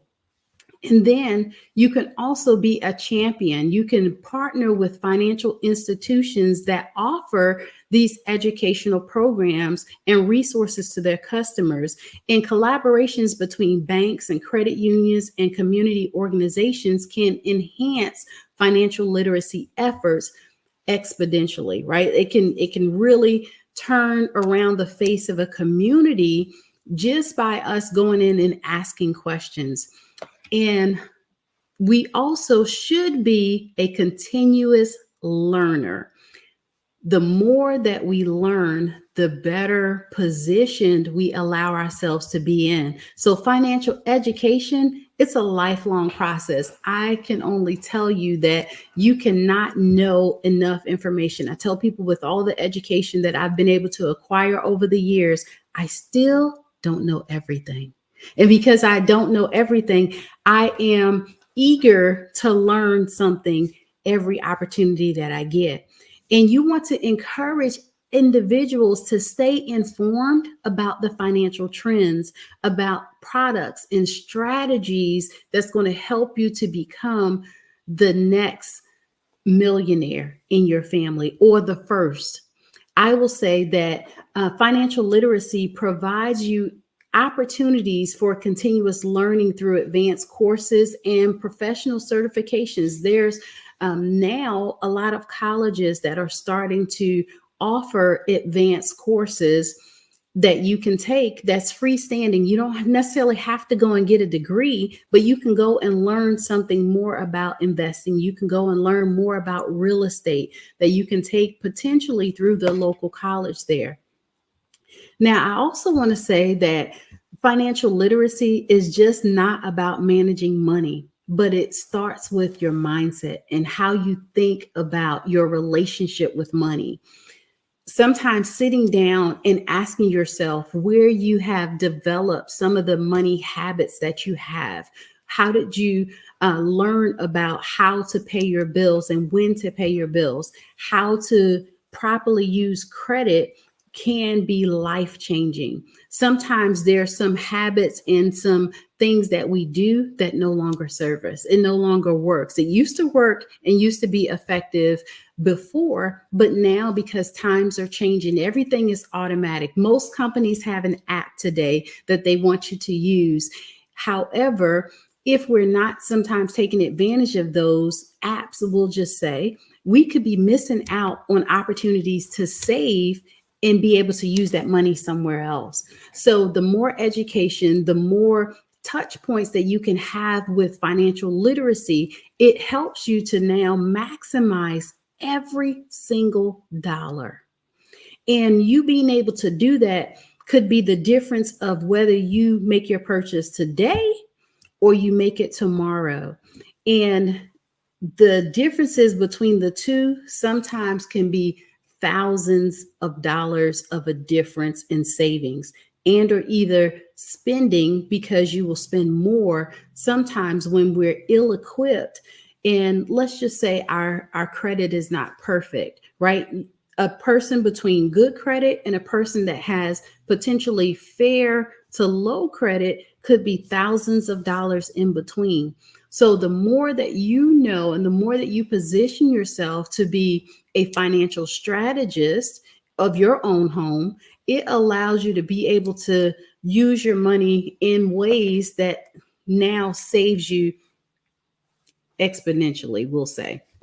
So by understanding and applying the principles of budgeting, saving, investing, debt management, and financial planning, you can create a world where everyone has the knowledge and the tools to thrive financially.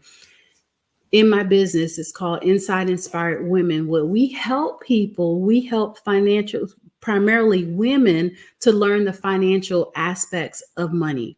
The reason why we deal with women primarily is because they're the nucleus of the family. And we as women sometimes have the initial touch points of the home, meaning that we can help the children as well as support our mates as well. And so with that, we can bring everybody together and help them to learn the financial aspects of what it takes to, let's just say, run a home, right? Run a home successfully, as well as be professional business owners. With that being said, the knowledge that we acquire has the ability to affect everything about us, meaning that money is the one thing that we need on a regular basis, the same way we need air and we need water.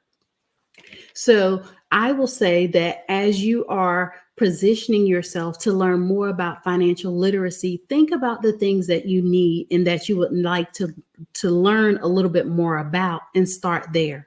Start with making sure that you have a great budget in place. If you don't know about budgeting, learn some more about budgeting. If you are inquisitive and you want to know more about investing, find out more about investing.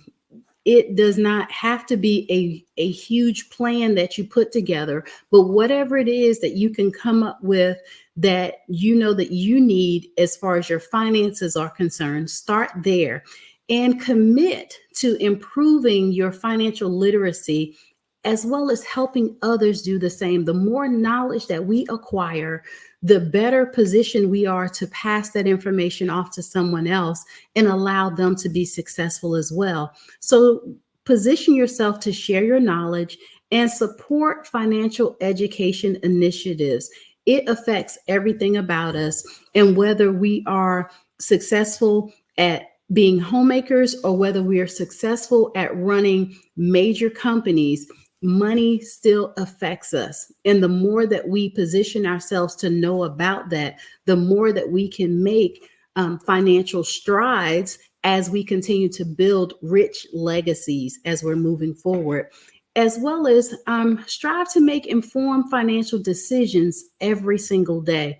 And sometimes for some people, when you're setting up your budget, it's okay to make comparisons from one grocery store to the other, or sometimes pull up different gas apps like Gas Buddy to find out where they could be offering cheaper gas or cheaper opportunities for you to save as you're on your journey, because you can take the money that you're saving and invest it or put it somewhere where it's going to grow and accumulate to where you can, take a nice vacation, or you can make your purchase on your home or buy an investment property or potentially get that new car that you want, right? However, whatever decisions that you make, when you make those decisions, having knowledge helps you to be able to be confident in the decisions that you're making. And last but not least is together, meaning we all can build a financially literate world one step at a time. Don't compare yourself to the other people that may be doing the same thing that you want to do successfully. Learn from them, even what it is that they're doing, how they're doing it, where they're acquiring their information, and so that you can be able to put those things into place and be inquisitive. Enjoy the journey. If nothing else, know that where you are today does not have to be where you'll be tomorrow or the next year. Just know that hard work pays off, and you having a mindset that you are going to change your situation one decision at a time, as well as taking one step at a time in your financial literacy journey, is going to be the thing that's going to help you to be the most successful.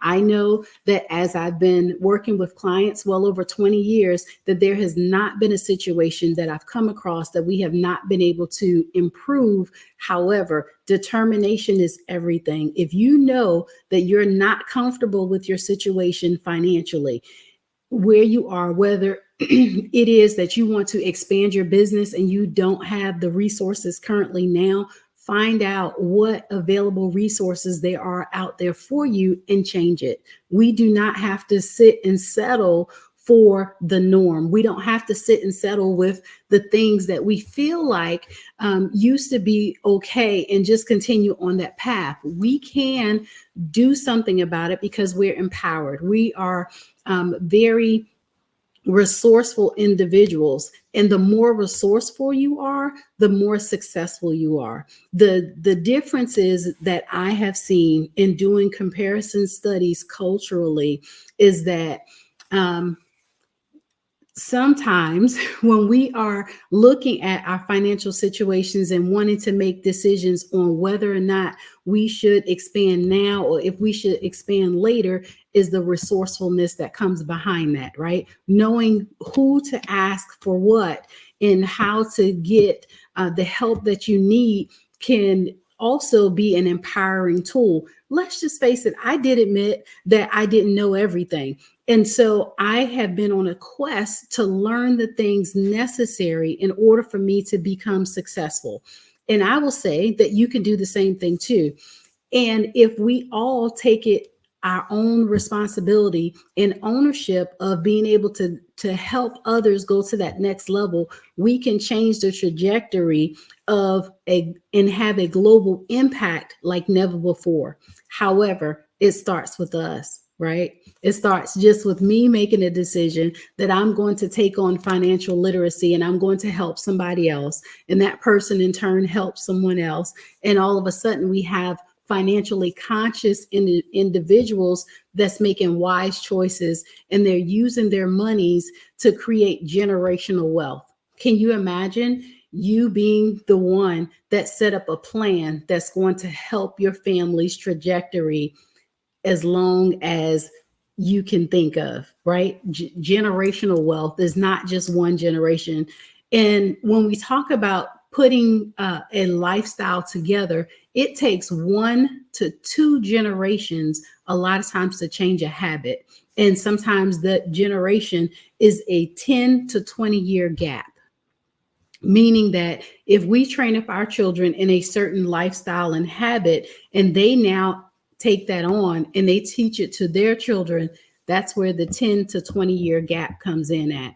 And I don't know about you, we've been behind long enough with financial literacy that we can now take ownership and do something different because we have tools at our disposal. We have people in communities that have been set up with the knowledge and the experience. All we have to do is tap into that. With you taking the ownership to tap into that, though, it allows you to become empowered and built up in your financial knowledge. And with that, you can take those and make the decisions necessary in order for you to be able to change. I will say that if you continually have had a challenge and you are now finding yourself that challenge is coming up more regularly, that's the time when you feel like, or you know that you need to get some help, right? Don't sit there and suffer in silence, knowing that you need to do something about your financial situation and don't do anything. Bills are not going away. We still have to eat. We still need resources, right? Utilities and different things like that. So now is a good time for you to be able to do that. I have put together a lot of plans that have been helping people to change their trajectories. However, what's your plan? What are you going to do with the information that was shared here today? There were some key concepts, just to recap, about your budget and your savings plan, making sure that you have that emergency plan, making sure that you are learning how to now invest your money, understanding the basics of stocks and bonds, mutual funds, and real estate, as well as if you are currently working for an employer, are you taking advantage of the 401k plans? And are you maxing that out at 100%? Are you looking at how most corporations today will match your money that you are putting away in your 401k plan? Are you doing these things? And if you don't know what that looks like, there's coordinators that will talk with you to help you to learn what it is that you're going to need in the stages of investing in or retirement, in the stages of potentially buying a home. Did you know that you could borrow from your 401k to make a smart investment and a decision that could help you to change everything? Don't limit yourself. Learn what debt management is. Learn how you can make a difference and put financial planning in place. A good financial plan, whether it's short-term, mid-term, or long-term, can help you to change everything about you as well as your family's future. With you being able to do that, it allows you to be able to see the money that you have today. And sometimes if you just make 1 to 2 moves in your investments or in your spending habits, could change everything. However, we don't know what we don't know. And when you find yourself in those situations, this is the time where you potentially want to get some help. You want to solicit the advice of a professional, whether that is a professional investment person, whether it is a professional insurance person, or a coach in financial literacy, someone that can help you to set a plan up and potentially go through the steps necessary that's going to help you to be able to set your family and your future on track. I will say that today is an excellent day for you to get started, for you to review your plans that you already have in place and take it a step further and now take action. That is the thing that I find that a lot of people don't do enough, that causes their plans sometimes to fail. So with that being said, thank you so much for allowing me this opportunity to share with you financial literacy on today. Dr. Tabitha, you are absolutely amazing. Amazing.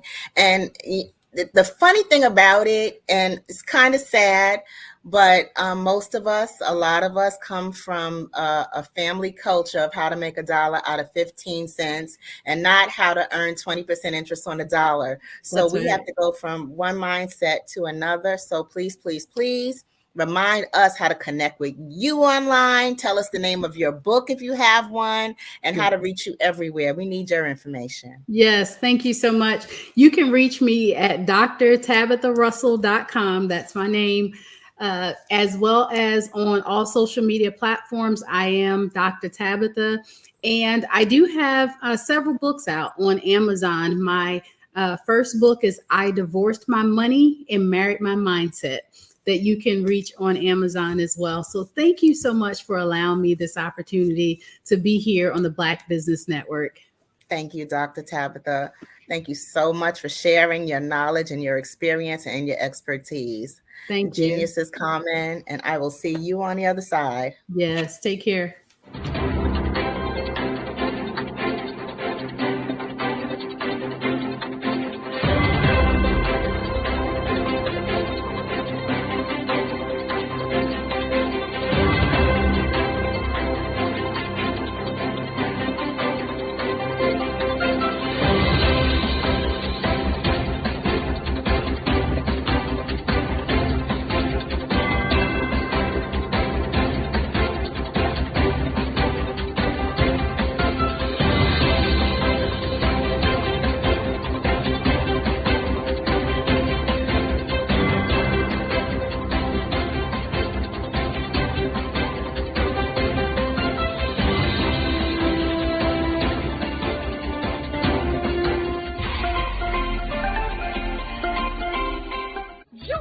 Dr. Eric Kelly III and a host of phenomenal speakers from all around the globe for this 7-day virtual event that you don't want to miss. The mission of the Black Business Expo is to raise scholarship money from kids all the way from high school all the way from college. The Black Business Olympics is one of the largest Black business showcases in the world. It is an opportunity for businesses and companies to showcase their businesses globally. We are going to be giving away laptops up to $5,000 away to students.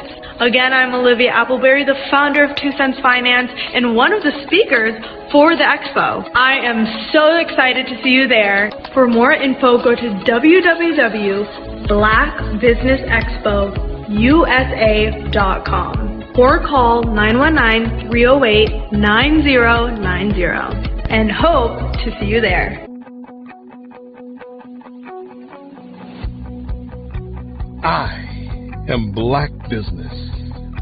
From the moment I wake until the time I sleep. Yes, I am Black Business. I am Black Business. Tell me, are you Black Business? I am Black Business. Do you support Black businesses? Listen, I support Black business because I am Black Business. Black Business Expo, one of the largest business showcases in the history of Black business in the world. The world! Sign up today at www.blackbusinessexpousa.com or call 919-308-9090. I am Black Business. I am Black Business. From the moment I wake until the time I sleep, I am Black Business. I am Black Business. Are you Black Business? I am Black Business. Do you support Black businesses? I support Black business because I am Black Business. Black Business Expo, one of the largest business showcases in the history of Black America in North Carolina. Join Dr. Eric Kelly III and a host of phenomenal speakers from all around the globe for this 7-day virtual event that you don't want to miss. The mission of the Black Business Expo is to raise scholarship money from kids all the way from high school all the way from college. The Black Business Olympics is one of the largest Black business showcases in the world. It is an opportunity for businesses and companies to showcase their businesses globally. We are going to be giving away laptops up to $5,000 away to students. Again, I'm Olivia Appleberry, the founder of 2 Cents Finance and one of the speakers for the expo. I am so excited to see you there. For more info, go to www.blackbusinessexpousa.com or call 919-308-9090 and hope to see you there. I am Black Business. From the moment I wake until the time I sleep. Yes, I am Black Business. I am Black Business. Tell me, are you Black Business? I am Black Business. Do you support Black businesses? Listen, I support Black business because I am Black Business. Black Business Expo, one of the largest business showcases in the history of Black business in the world.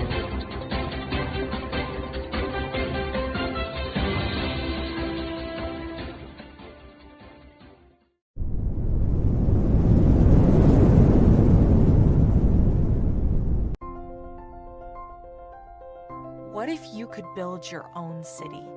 A place where every child can find nurturing people to help them achieve their full potential. A place where every adult can access job training support, where health education is abundant, where social justice ruled the land. A place without limitations. Welcome. You have arrived at STEM City, USA. It is what every city should be. A safe and trusted community where you find people and resources to help you become everything you are and beyond. STEM City is unlike anything you have ever experienced. It is a digital twin of the world around you, only better. STEM City is about energy and soul renewal. It is more than a digital world.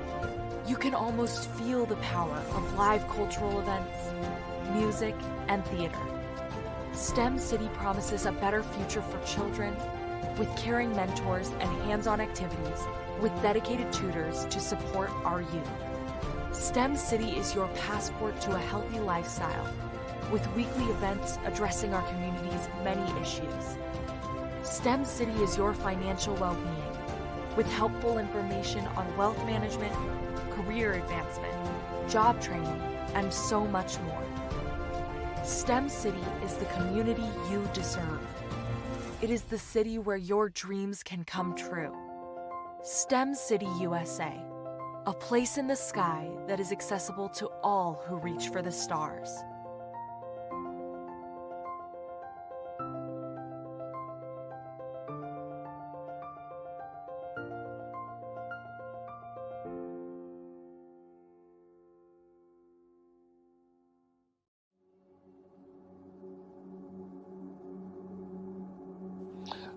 I was born and raised in southeastern West Virginia, the coal fields. My father was an AME minister. For me, I was very fortunate. Even though I grew up in the segregated South, I was surrounded by flourishing Black businesses. Doctors, lawyers, bankers, dentists. They were all there and they were all successful. And I guess that's part of my dream, is to see that success come back. My name is Joseph Simmons, and I am the founder of the Center for Micro-Entrepreneurial Training. We have this moment in time where we can change the trajectory of people.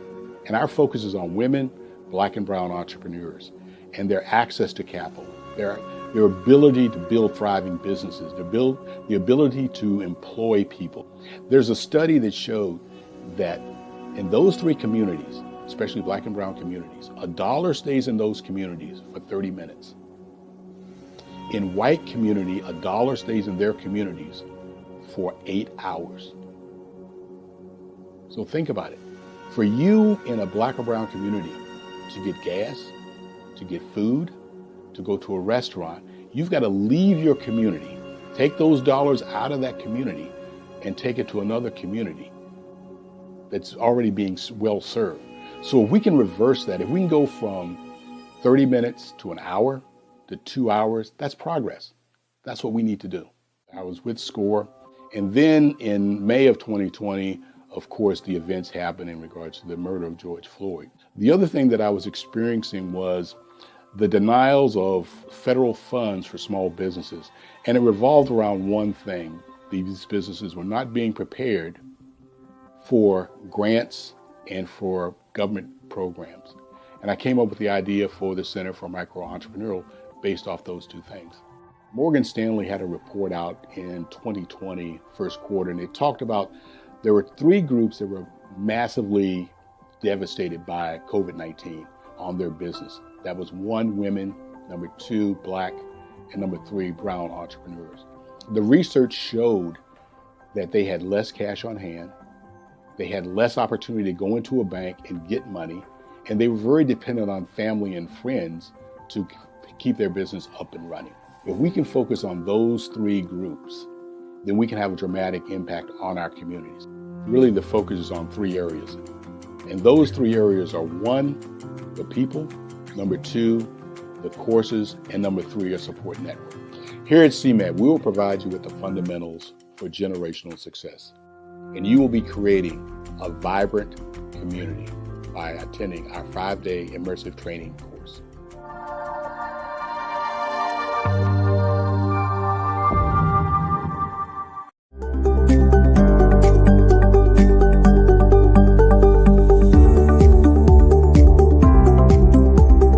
My name is Katie Bennett, and I own Lexicon Presents Publishing. We are a publishing and media company that helps you take your story and share it with the world.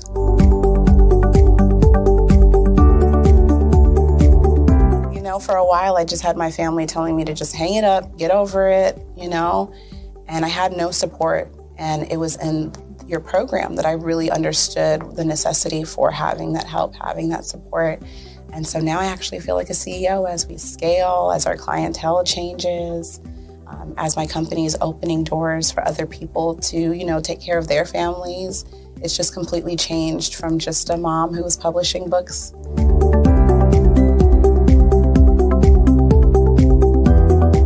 I was at a point where my job, although it was paying really well, wasn't enough. And my business was always in the red, and I was tired of it. And so I came in just hoping to get some sort of help to just not end up in the red every month.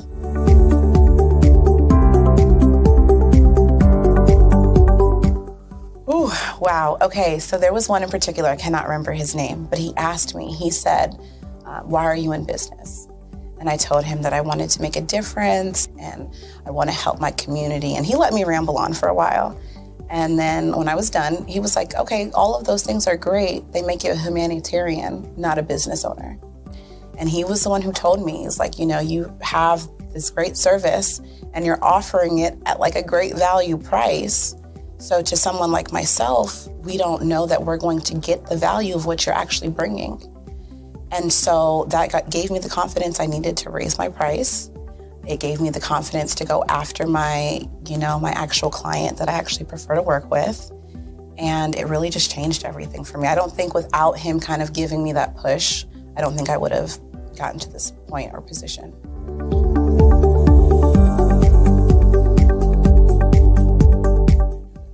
Wow, the benefits is just having a coach that holds you accountable. They set goals with you. That's been my favorite part. She has amazing experience, you know, and so she brings her strategies and her ideas, and she helped me narrow down, you know, what services I actually wanted to offer, how I could actually continue to offer it, how many clients at one time could I have. All of the information that she's given has just really transformed my entire company. And so I know I would have never gotten to where I am today and having some of these partnerships that I'm, you know, having now without her help.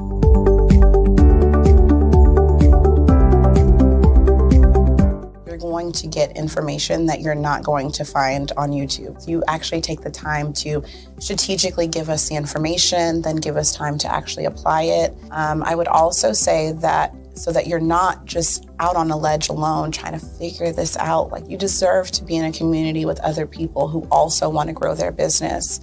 And then finally, the biggest thing I think I took away from CMET was that I had a whole office in Longwood. I still do, and at the time I had not paid my business tax receipt. I didn't know that that was something you had to do. So that was like one of the first couple days of information, and I'm like, oh my gosh, let me go get that together right now. So I'm really glad that, CMET was there for myself, and anybody else who has the opportunity, they need to do it.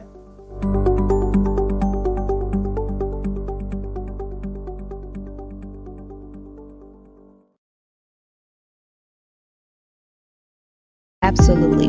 So our coaching program help people that have the lack of time, that lack strategies, and lack the confidence to go after their dream life. So we help them implement tools. We help them implement, I love to leave the inherited lack of finances or the education behind finances.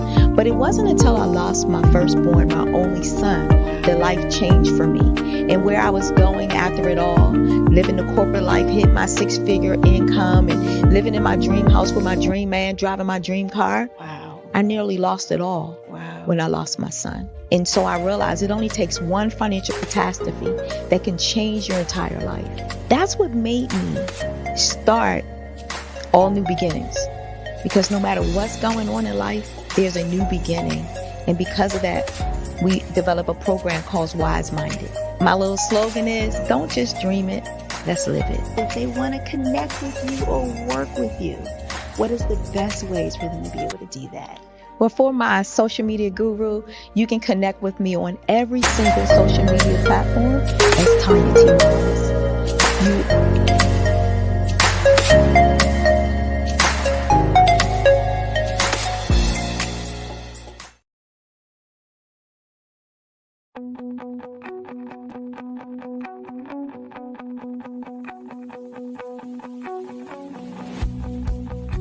I am Black Business. From the moment I wake until the time I sleep. Yes, I am Black Business. I am Black Business. Tell me, are you Black Business? I am Black Business. Do you support Black businesses? Listen, I support Black business because I am Black Business. Black Business Expo, one of the largest business showcases in the history of Black business in the world. The world! Sign up today at www.blackbusinessexpousa.com or call 919-308-9090. I am Black Business.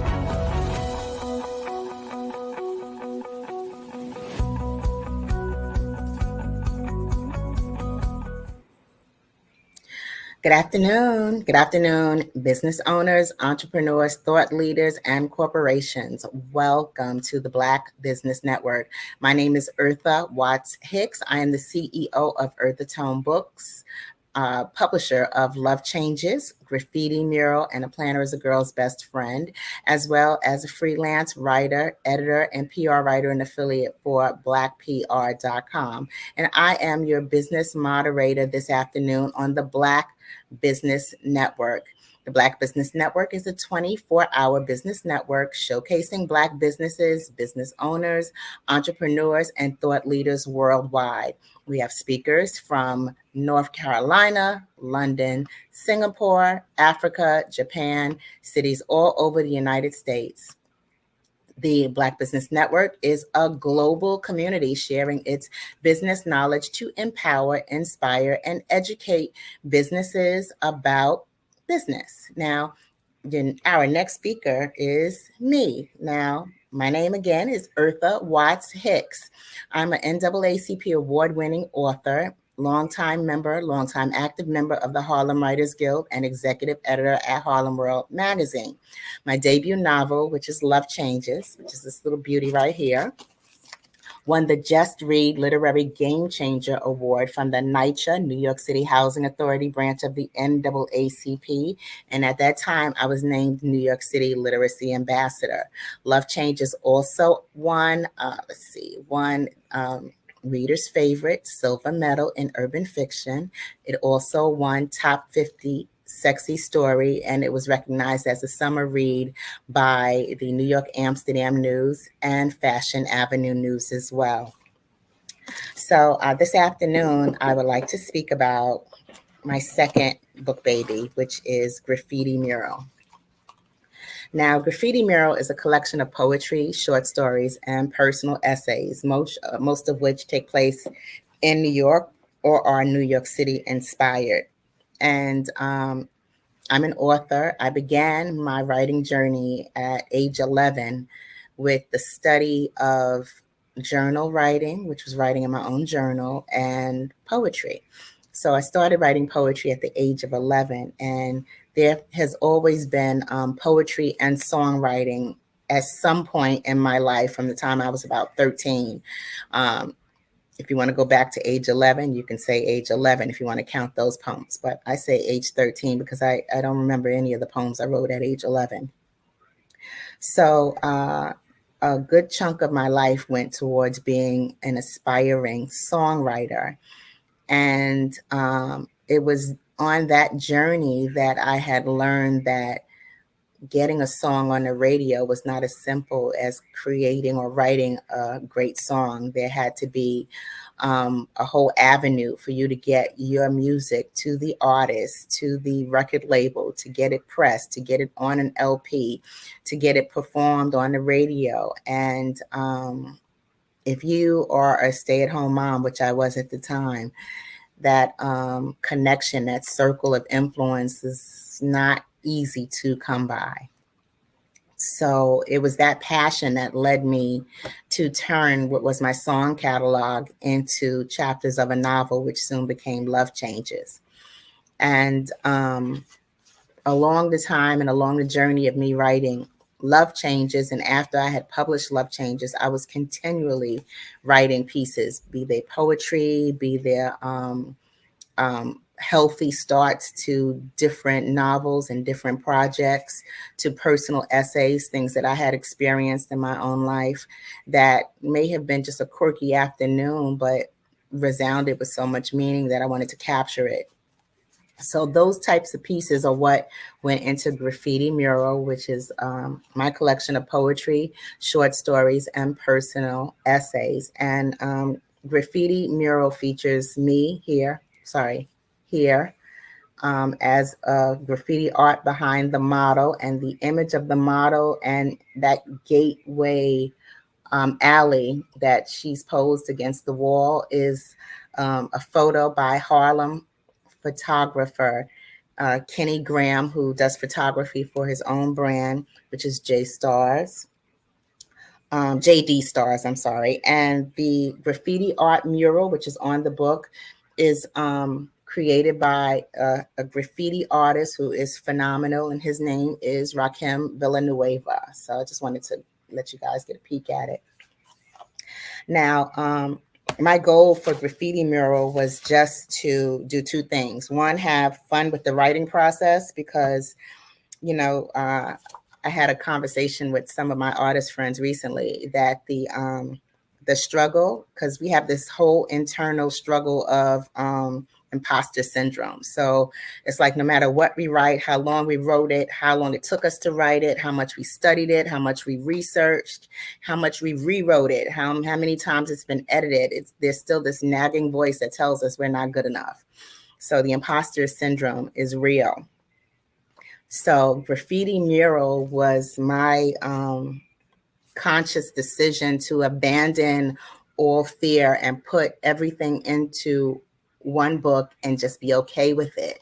And that's exactly what I did with Graffiti Mural. It's my work, and I stand by it, and I had the courage to put it out there without having to beat myself up 10 times to ensure every aspect of it was absolutely perfect, which the fact that I was okay with it being pretty good was better than great for me because I tend to hold on to things. But I will read to you one of my fun poems, which was about my cat. A number of years ago, I had Kitty. And that's the name of the cat. Had this cat for 15 years, and Kitty was a mean cat. But if a mean cat can be your best friend, that was Kitty. Kitty was an amazing cat, even though he was just terribly mean. But he was a lot of fun, and he actually found his way into my novel Love Changes as the character Joy. But I wrote a poem about Kitty called Sharing Kool-Aid with My Road Dog, and I'm going to share a bit of it now. Left hand partially numb. Post carpal tunnel release. I pour myself a drink, filling my glass past its brim, spilling Kool-Aid into Kitty's food bowl. Dry rainbow kiddo that had been ignored half the day, he now gobbles like fried catfish. Red Kool-Aid soaked. It's a new delicacy for Kitty. Makes me wonder, what if my cat, better yet my road dog, needed to undergo another kidney stone surgery? 1-800-CAT-CARE, how may I direct your call? Okay, I need to know, what's my current line of credit? And that one was Sharing Kool-Aid with My Road Dog. Now, the fun thing about poetry is that it's an expression. It's artistic, it's fun, and it allows you to kind of throw paint on the wall and let it stick and see what design shows up at the end. So it's my way of expression, and it's also my way of self-soothing, if that makes any sense. This one is called Your Own Way. Pick your passion. Stick needles in sick kids, massage spices into lamb, make music bubble up and burst. Go, satisfy your Jones, bruise your body and your ego. Play games, kick game, or shoot game. The choice is yours. Scream your secrets. Be your dream. Drown your misery in chlorine. Write or read. Or write to read until split infinitives and dangling participles leave you hanging breathless. Then come back from that. Take a nap. Wake up to makeup. Beat your face. Punch a bag or fix cars. Race, skate, fly. Paint the town. Paint the clouds and some happy trees. Plant a tree. Watch the stars. Name a star. Be. Positively switch your new do to one you wouldn't usually do. Whatever it takes to ensure your Jones is completely satisfied, do you all the way. Just keep doing you your own way. And that one is Your Own Way, which is one of my my little favorites. Now, Graffiti Mirror actually took me about, I want to say maybe about 6 months to compile. And I say 6 months to compile because I was always writing and I always had the material. It was just a matter of selecting the material that I wanted to present in the work. Here's another one, a poet who loses a note. I wrote an incredible poem, but I misplaced it. In my search for lost poem, I stumble across 10 more I don't remember writing. I know they're mine, my handwriting. I guess I'm scribbling on the go. Words, letters, seeds, on the bus or subway, on the run, crafted everywhere, standing in line within any sliver of idle time without realizing I dump thoughts. I craft poems, though I still have yet to find the poem with the best timeless one line. The other 9 I did find are better. So I'll keep searching. That's a no-brainer. And yeah, that's, the basics of, what my writing is and my poetry, that is. And there's one more. This one I wrote as part of a workshop at the Frederick Douglass Creative Arts Center that was in Manhattan. It was one of those programs that would open up. It was year round. Actually, it was year round, and it gave aspiring writers a chance to study in a workshop with some of their literary heroes. So in this poetry writing workshop, I got a chance to study under renowned poet Jackie Johnson. I got a chance to take novel one under Valerie Wilson Wesley, who at the time was like my favorite author. So I would go to her workshop, her writing workshop for novel one, with a bag of her novels that were my own collection of her novels. And I never worked up the courage to ask her to autograph the novels for me. But in a twist of fate, she wound up endorsing my novel Love Changes. Because I did study and take her workshop. So that was the beauty of it, of that experience. And my poem that I'd written in that Frederick Douglass Creative Arts Center poetry workshop is called Summers Down South. My childhood summers spent down south taught me appreciation, a lesson the moment I stepped my polished shoes onto my family's red dirt acre. Ghetto red bricks now appealed like castle stone. By day, I'd race in white tennis shoes, my dust cloud a short leg behind my barefoot cousins. Board games. Can't easy bake mud pies, but they'll just have to do. We'd never bring sunscreen. I'm easily baked by noon. Quenching my thirst at the water pump, I'd kill for an ice cube. By night, call me the mosquito feeder and avid reader. There's only Channel 2. Early rest on the makeshift bed, rags that feel like nails, till I rise at the rooster's crow. Walk the eerie walk in the dim of dawn out to the outhouse where I handle my private business in the company of busy buzzing flies. The long journey back, I'm anticipating my room, my toys, color TV, home to the projects to watch the Bradys and play with Barbie.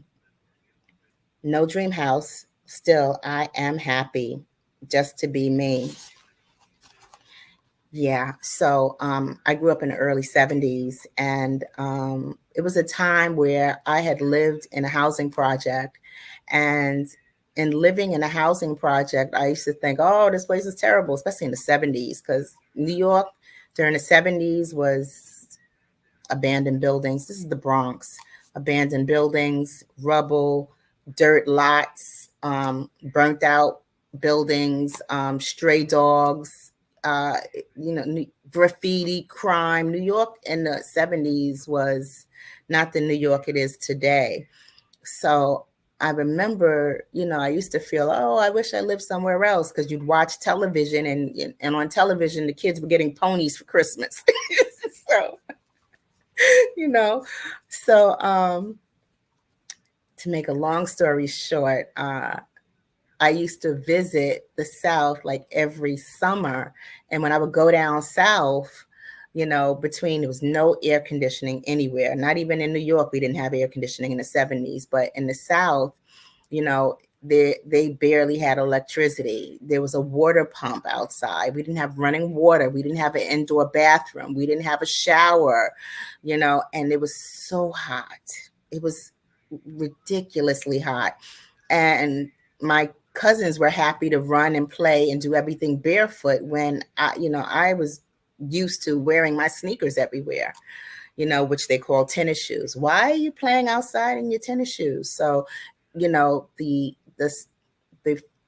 experience that I had in the South as a child in the 70s made me come back to at least appreciate electricity, running water, ice. in the freezer in New York and playing with toys in a different, because the different dynamics there were in the 70s made me realize to learn to appreciate exactly what I had. And things are different for all of us now in the North and in the South. And lives have changed, and, you know, our people's economy have changed, and our culture has changed, and it has evolved. So, you know, when you think of the 70s, was just, and I hate to count the number of years, just a few short decades ago. It's amazing when you realize just how much of a dramatic difference we've had as a people and what we were just a few short decades ago, as opposed to what we are and have access to now. And maybe that's one of the reasons why the powers that be fear our advancement so much and try to limit what we have access to. But it's up to us to offset that, do the best that we can, and keep it moving. Now, my next story is called Miracle on 42nd Street. Now, Miracle on 42nd Street is, it's actually happened. It was a true experience, a real experience. I was on the subway, and actually, you know what? I'll just go straight into it because the story speaks for itself. But this is a real, true experience. And it was remarkable. And you'll see how much of a miracle it is. Miracle on 42nd Street. I had just left the hair salon at around 11:15 p.m. Karen, my best friend and owner of Eternal Beauty, occasionally gave me a lift to the Gun Hill Road train station on her way home. I was hoping to be able to catch the M11 Express bus down into Lower Manhattan. That would have left me closer to home, and with minimal traffic, it would have been a quick 45-minute trip. Unfortunately, I missed my bus by about 10 minutes. Instead of waiting a half hour for another, I walked my beautified self across the street to catch the Flatbush-bound number 2 train down to 34th Street. That ride should have taken little more than an hour, but on this particular evening, the wait for that train was excruciatingly long. When the train did arrive, the subway car was half filled with young adults looking like they were on their way to hang out on a Friday night. Girls all had their hair and nails freshly done, guys with fresh haircuts dressed in their best casual clothing. Everyone spread themselves out in the car, allowing themselves ample room and assuring they didn't invade anyone's personal space. The train itself did the usual squealing and jerking, but crawled to 149th Street Grand Concourse. We pulled into 125th Street. A man that I assumed to be homeless entered and walked through, making an obnoxious pitch for passengers to fill his coffee cup with paper money. As he blew by me, I didn't notice any odor, but would have assumed he had a foul odor by the looks of him.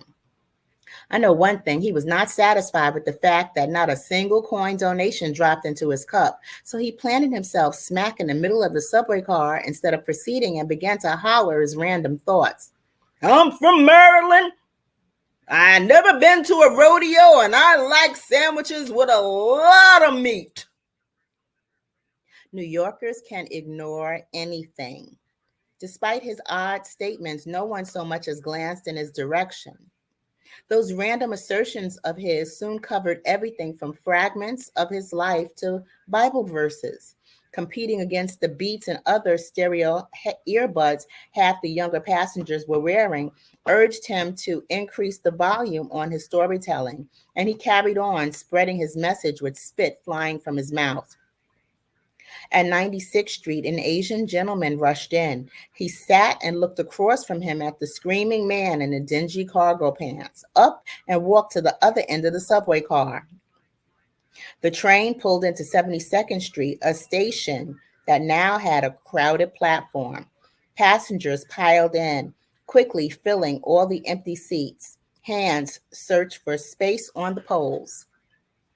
The screamer went right back at it. Maryland makes the best steaks, and this ain't Maryland. The tourist that had just sat next to the screamer was a tall, beautiful, bright-skinned Black woman with big, bushy hair. Her big, beautiful smile reminded me of my daughter. Young, she must have been in her early 20s.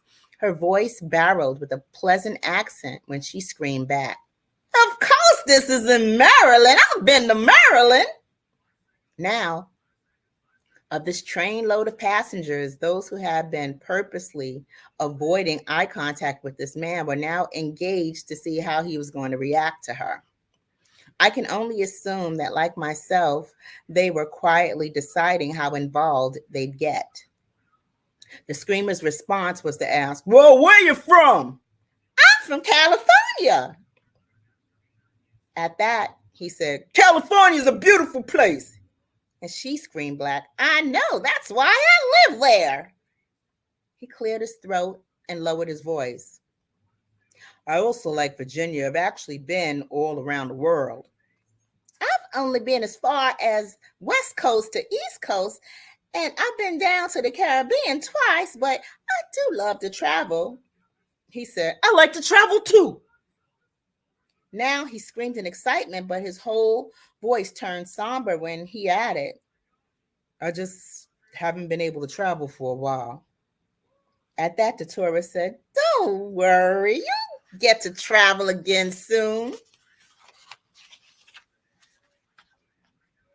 Now, the rest of us who had been there before, during, and after his entry into the car, we're all quietly laughing to ourselves. But I noticed the subway car had stopped somewhere between 72nd and 42nd Street, and there was an announcement. "We are stalled due to a sick passenger. Someone has pulled the emergency brake. We are stalled here until help arrives." We were stuck between two stations for roughly 45 minutes, confined to this one subway car, but were actively eavesdropping on what had completely settled into pleasant camaraderie between this man and this young tourist.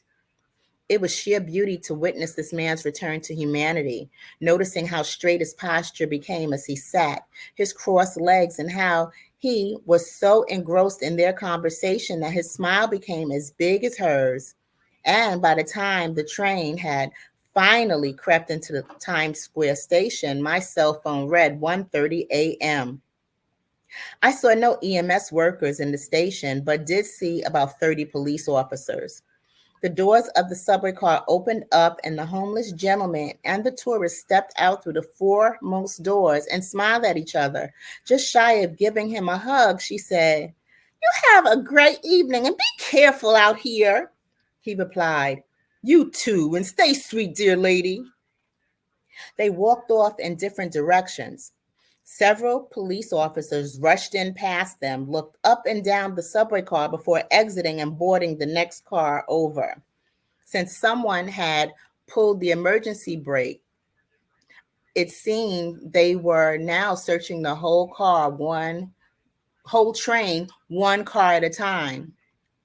The tourist had walked down the platform, and I watched the strange gentleman's cargo pants casually exiting up the stairs, while these 30 or so police officers frantically searched in and about the subway platform and cars for the missing sick passenger.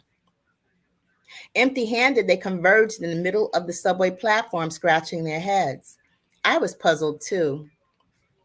Puzzled trying to figure out which passenger in our car pulled the emergency brake. That man, turns out, may have just been going through a tough break. All he seemed to really need was someone to talk to him. And that one is Miracle on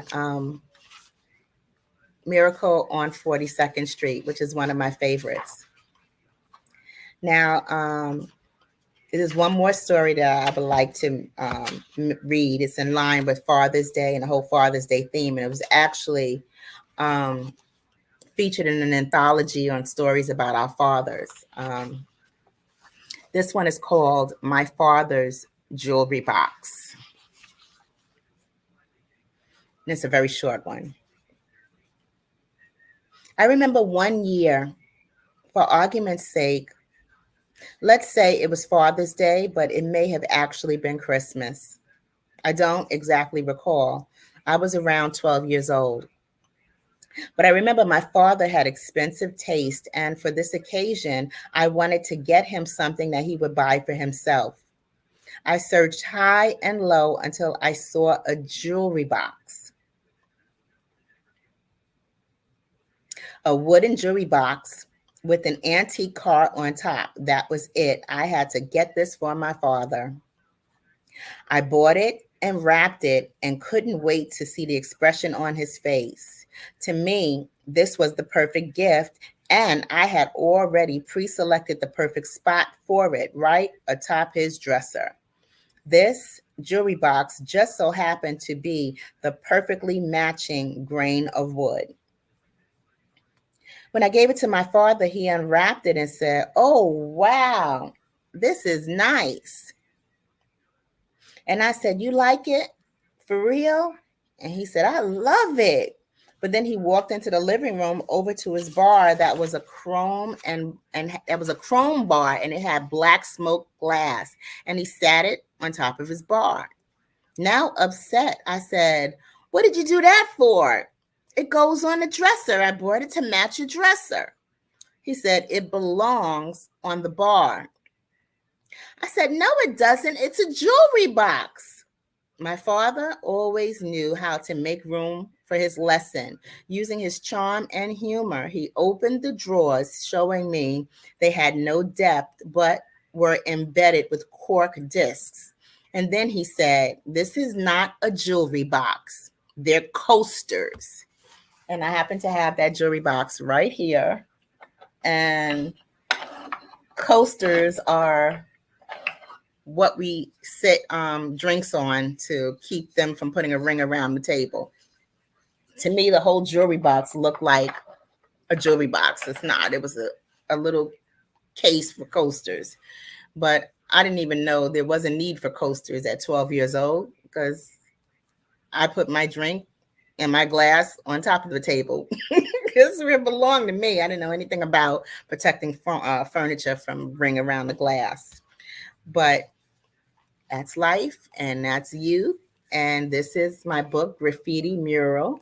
And if you would like to find out more about Graffiti Mural, you can look for Graffiti Mural on Amazon.com.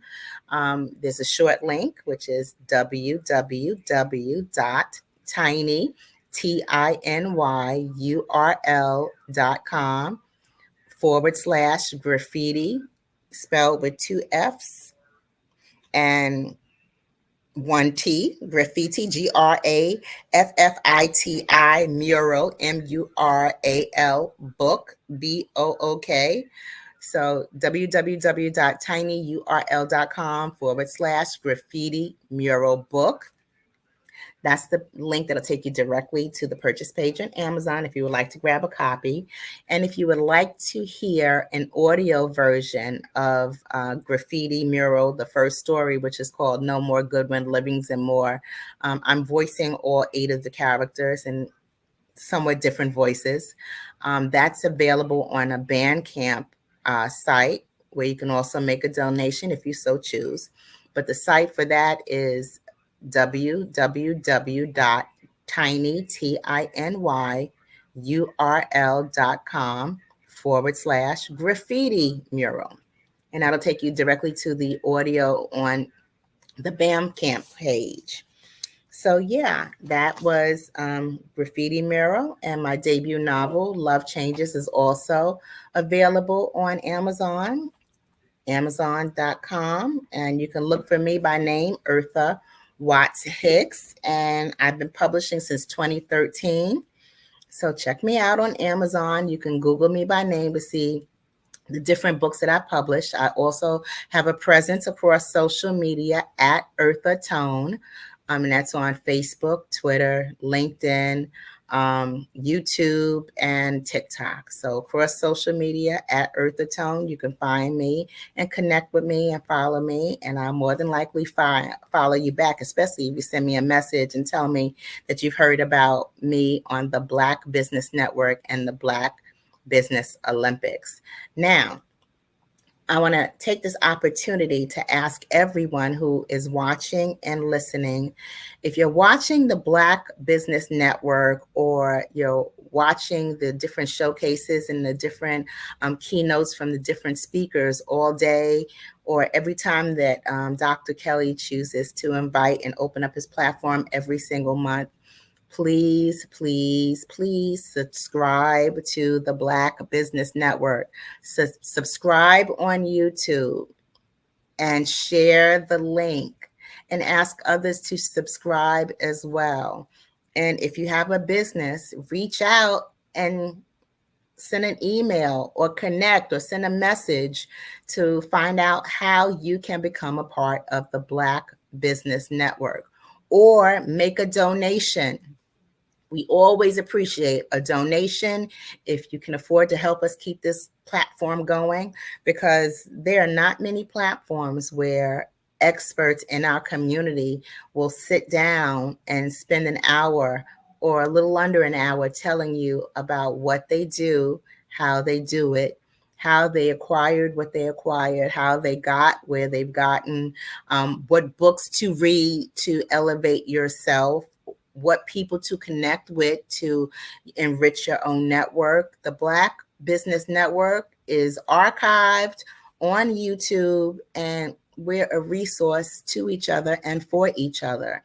So if you find that you are in the mindset of creating something or doing something great and you don't know who to speak to, or you don't, I'm in New York City.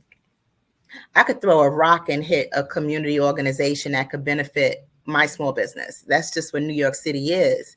And there are other major cities that have that same kind of vibe, but there are also some places in the country that it's hard to find another person that looks like us.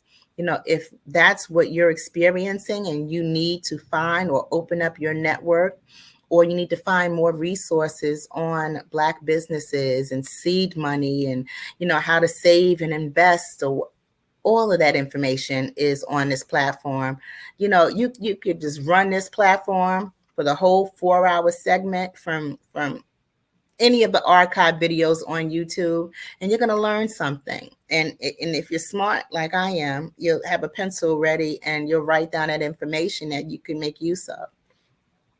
This is a resource like none other. So I invite you to invite your friends to subscribe to the Black Business Network. Now, I'm going to go into why we do what we do.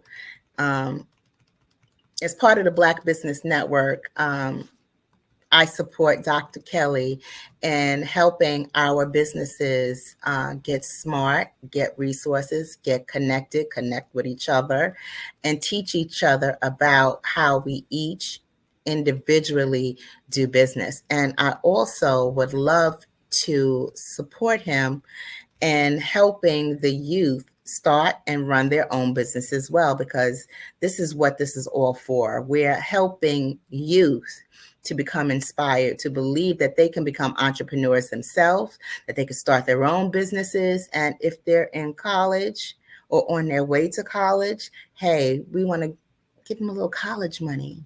That would be absolutely wonderful. We can all use a little college money. I know I could when I was in college.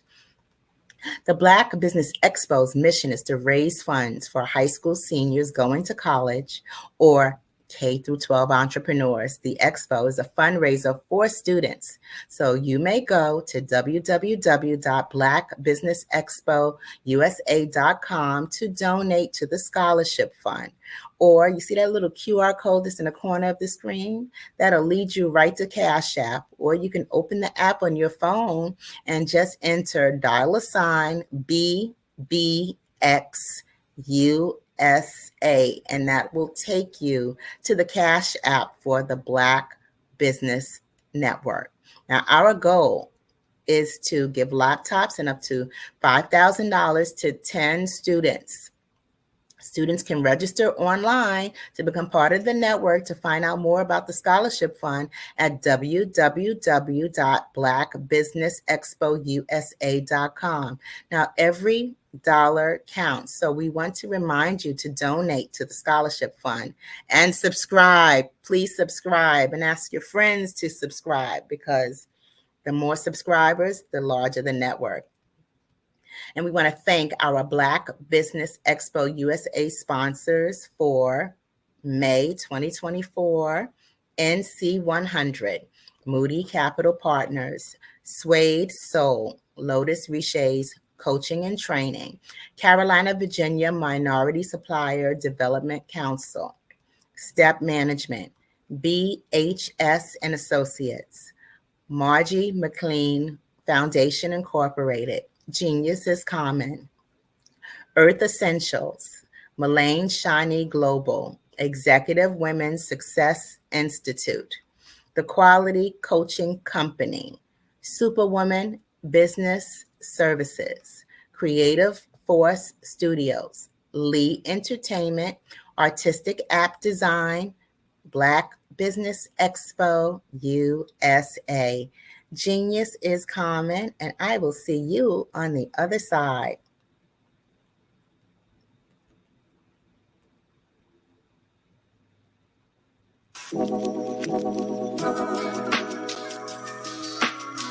The African company and the African CEO is making a conscious decision to bring on someone external to the continent versus bringing on someone who is from Ghana or Kenya or South Africa.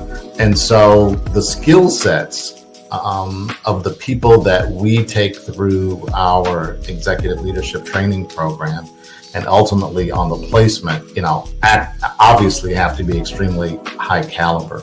So what we look for are corporate executives at the vice president to C-suite level, as well as Black entrepreneurs.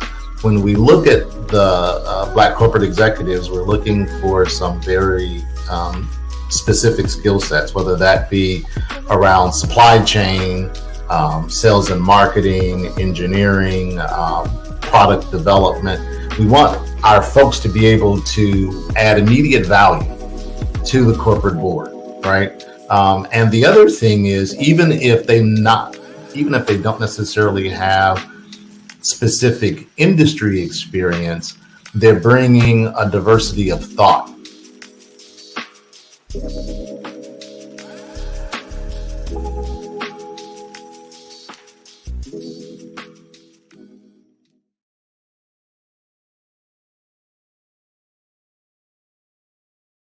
I'm Ramon Ray, founder of Smart Hustle Magazine and smallbiztechnology.com.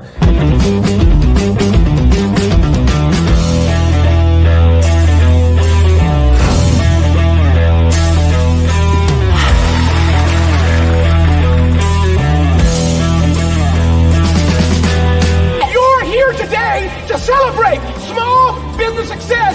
Stand up on your feet. You rocked the house. It was amazing. Didn't we learn? For me, success comes from failure. One thing not to do is shake somebody's hand like this.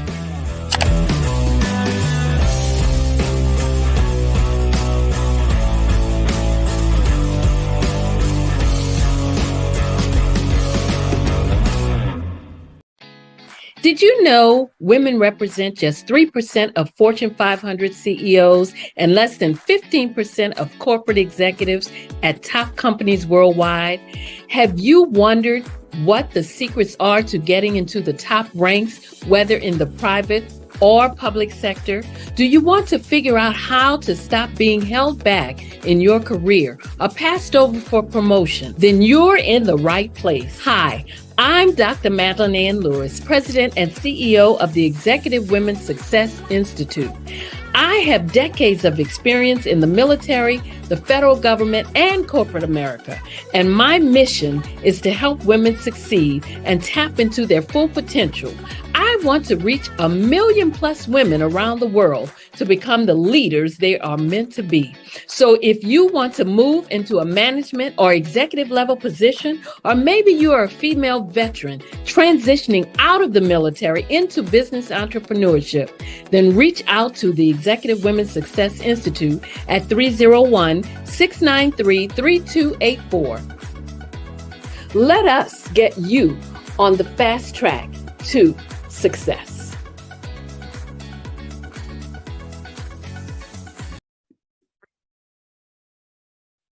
Hello, I'm Dr. Madeline Ann Lewis, President and CEO of the Executive Women's Success Institute. And my genius is helping women accelerate the path to success. You know, I was blessed to have strong women in my life who encouraged, motivated, and pushed me to do my best and to never even think about giving up on my dreams. So I say to women, we must show up to rise up. We have talents and potential, but who will see them if we don't speak up and get noticed? I know that women are a tremendous resource on this planet, and there is nothing more fulfilling than helping a woman tap into her full potential. I do this because I want to be a part of helping as many women as I can to show up, to rise up. I do this because genius is common.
Dr. Eric Kelly III and a host of phenomenal speakers from all around the globe for this 7-day virtual event that you don't want to miss. The mission of the Black Business Expo is to raise scholarship money from kids all the way from high school, all the way from college. The Black Business Olympics is one of the largest Black business showcases in the world. It is an opportunity for businesses and companies to showcase their businesses globally. We are going to be giving away laptops up to $5,000 away to students. Again, I'm Olivia Appleberry, the founder of 2 Cents Finance and one of the speakers for the expo. I am so excited to see you there. For more info, go to www.blackbusinessexpousa.com or call 919-308-9090 and hope to see you there. I am Black Business. From the moment I wake until the time I sleep. Yes, I am Black Business. I am Black Business. Tell me, are you Black Business? I am Black Business. Do you support Black businesses? Listen, I support Black business because I am Black Business. Black Business Expo, one of the largest business showcases in the history of Black business in the world. The world! Sign up today at www.blackbusinessexpousa.com or call 919-308-9090. I am Black Business. I am Black Business. From the moment I wake until the time I sleep, I am Black Business. I am Black Business. Are you Black Business? I am Black Business. Do you support Black businesses? I support Black business because I am Black Business. Black Business Expo, one of the largest business showcases in the history of Black America in North Carolina. Join Dr. Eric Kelly III and a host of phenomenal speakers from all around the globe for this 7-day virtual event that you don't want to miss. The mission of the Black Business Expo is to raise scholarship money from kids all the way from high school, all the way from college. The Black Business Olympics is one of the largest Black business showcases in the world. It is an opportunity for businesses and companies to showcase their businesses globally. We are going to be giving away laptops up to $5,000 away to students. Again, I'm Olivia Appleberry, the founder of 2 Cents Finance and one of the speakers for the expo. I am so excited to see you there. For more info, go to www.blackbusinessexpousa.com or call 919-308-9090 and hope to see you there. I am Black Business. From the moment I wake until the time I sleep. Yes, I am Black Business. I am Black Business. Tell me, are you Black Business? I am Black Business. Do you support Black businesses? Listen, I support Black business because I am Black Business. Black Business Expo, one of the largest business showcases in the history of Black business in the world.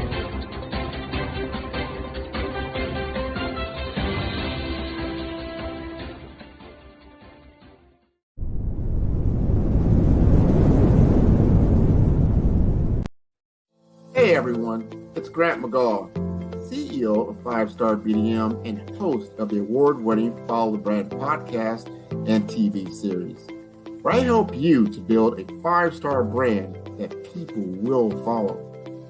My genius is personal brand development through intelligent communication and helping you achieve your business and career goals. I am a requested speaker on digital technology and brand development issues. I want to work with you to increase the value of your current opportunities while attracting new ones. Every one of you is unique, and we all share challenges that can be addressed through smart branding. As a super connector, I work with you as an executive coach to guide you along the complicated business and career development road, providing the enhancement tools and information you need to succeed. Together, I will help you succeed in today's challenging business climate. I will evaluate and measure your progress. Best of all, I am right alongside you every step of the way. Build the brand called you. Genius is coming. Absolutely. So our coaching program help people that have the lack of time, that lack strategies, and lack the confidence to go after their dream life. So we help them implement tools. We help them implement, I love to leave the inherited lack of finances or the education behind finances. But it wasn't until I lost my firstborn, my only son, that life changed for me. And where I was going after it all, living the corporate life, hit my 6-figure income and living in my dream house with my dream man, driving my dream car. Wow. I nearly lost it all when I lost my son. And so I realized it only takes one financial catastrophe that can change your entire life. That's what made me start all new beginnings. Because no matter what's going on in life, there's a new beginning. And because of that, we develop a program called Wise Minded. My little slogan is, don't just dream it, let's live it. If they want to connect with you or work with you, what is the best ways for them to be able to do that? Well, for my social media guru, you can connect with me on every single social media platform as Tanya T. Rose.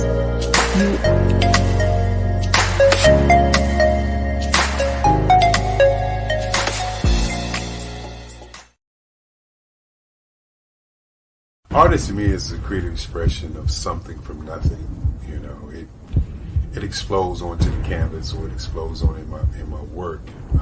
One of the things that I try to do more than anything is I try to just give the lines and the movements and emotions and expressions into to what I do.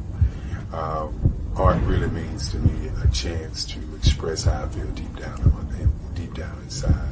Most of my art begins as a thought that I might have, you know, whether it's sports, whether it's history, whether it's a woman or a man. It pretty much starts as an idea of thought before I get into the actual image of what I'm going to draw. I do a lot of historical pieces. I was a history minor in college, and I love to do history pieces. And a lot of times I'm thinking about history, and then I try to make that history impact you as you look at it. That's one of the reasons that I do pictures so large. People ask me, why do I do the pictures so big?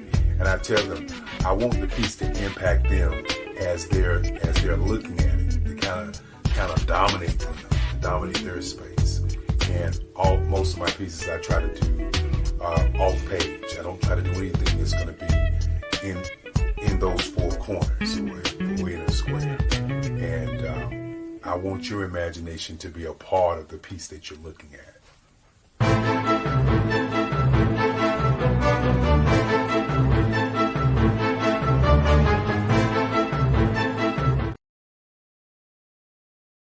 Follow the Brand TV broadcast host, Grant McGaugh, as he visits with top executives and entrepreneurs to find out their secrets of success with their personal brand. Follow the Brand TV broadcast host as he focuses on brand development to build better relationships, bring value to your business, relationships, and career. You will enjoy listening to each episode that is tailored to speak to you directly. If you're looking for this type of clarity in terms of building your brand, you have tuned into the right station.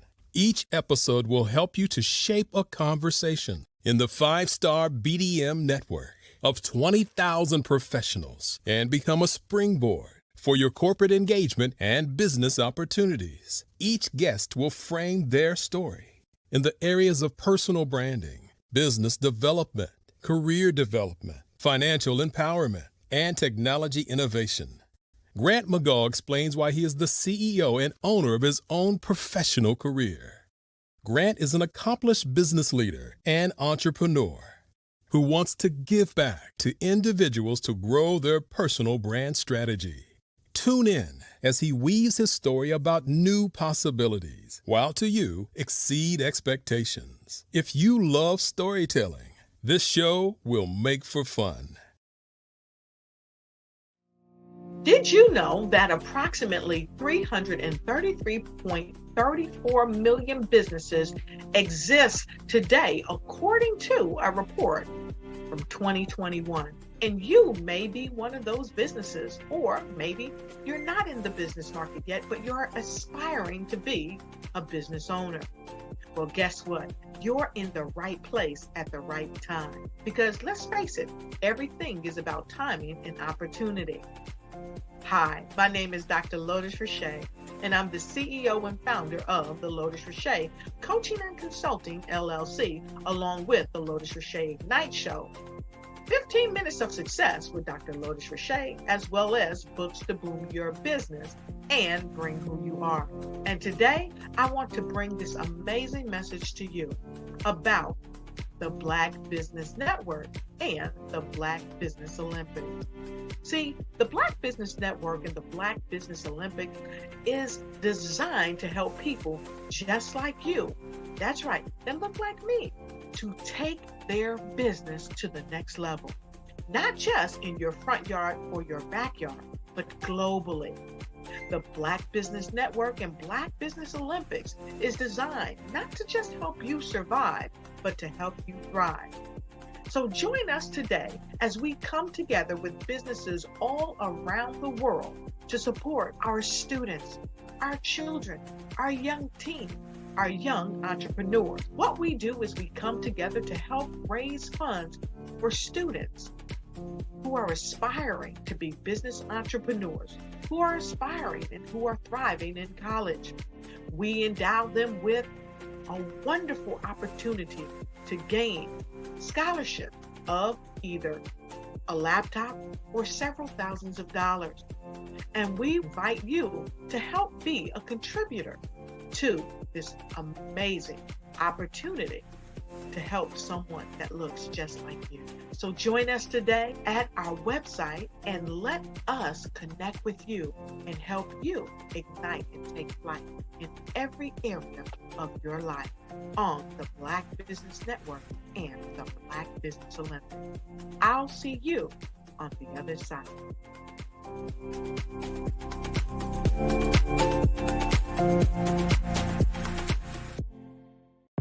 The Black Business Network and Black Business Olympics are essential platforms for Black business owners globally.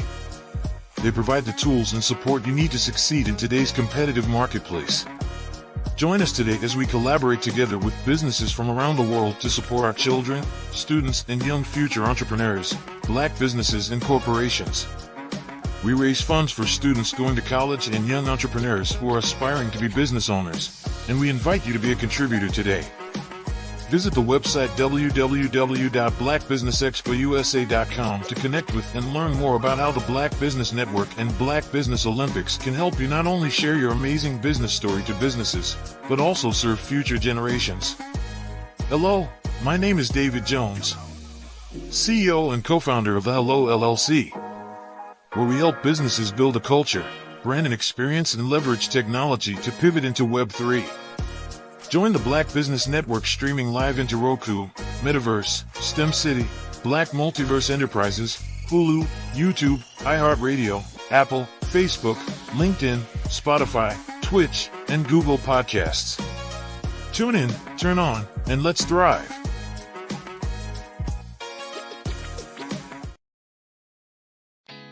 Did you know women represent just 3% of Fortune 500 CEOs and less than 15% of corporate executives at top companies worldwide? Have you wondered what the secrets are to getting into the top ranks, whether in the private or public sector?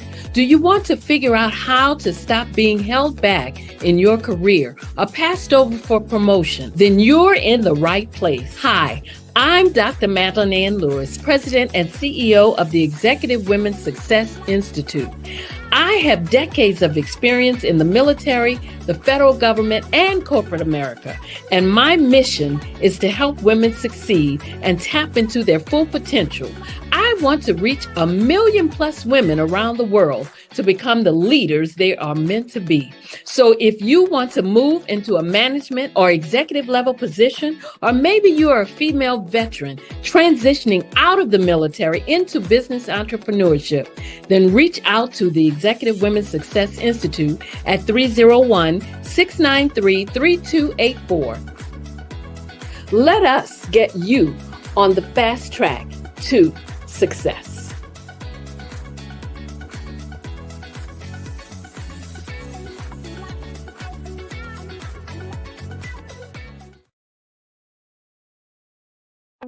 Hello, I am Dr. Eric Kelly III, the visionary strategist and founder of the Black Business Olympics.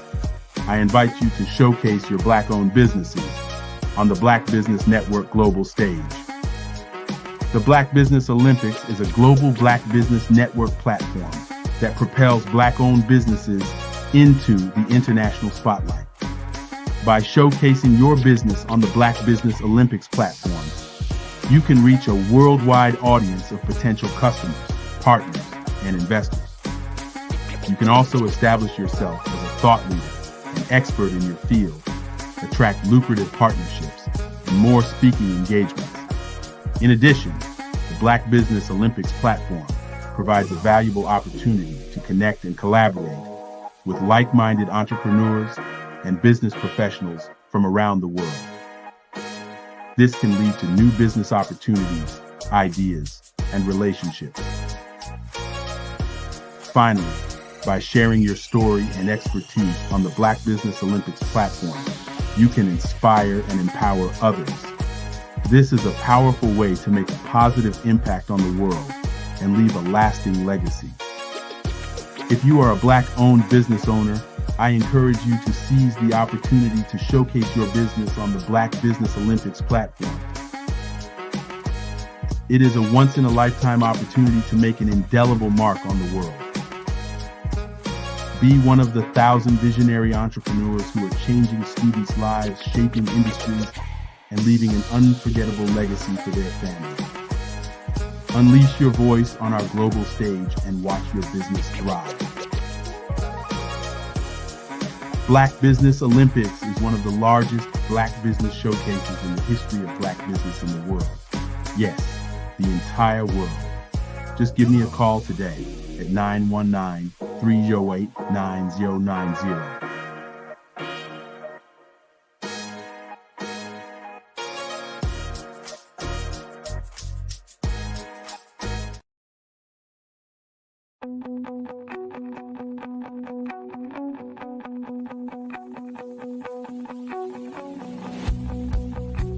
I am Black Business. From the moment I wake until the time I sleep. Yes, I am Black Business. I am Black Business. Tell me, are you Black Business? I am Black Business. Do you support Black businesses? Listen, I support Black business because I am Black Business. Black Business Expo, one of the largest business showcases in the history of Black business in the world. The world! Sign up today at www.blackbusinessexpousa.com or call 919-308-9090. I am Black Business.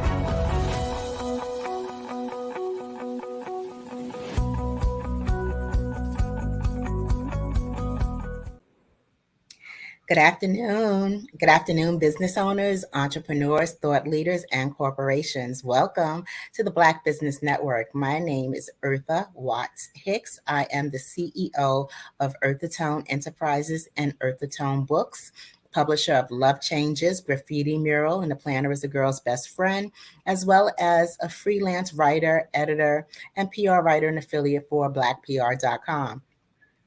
I am your business moderator this afternoon on the Black Business Network.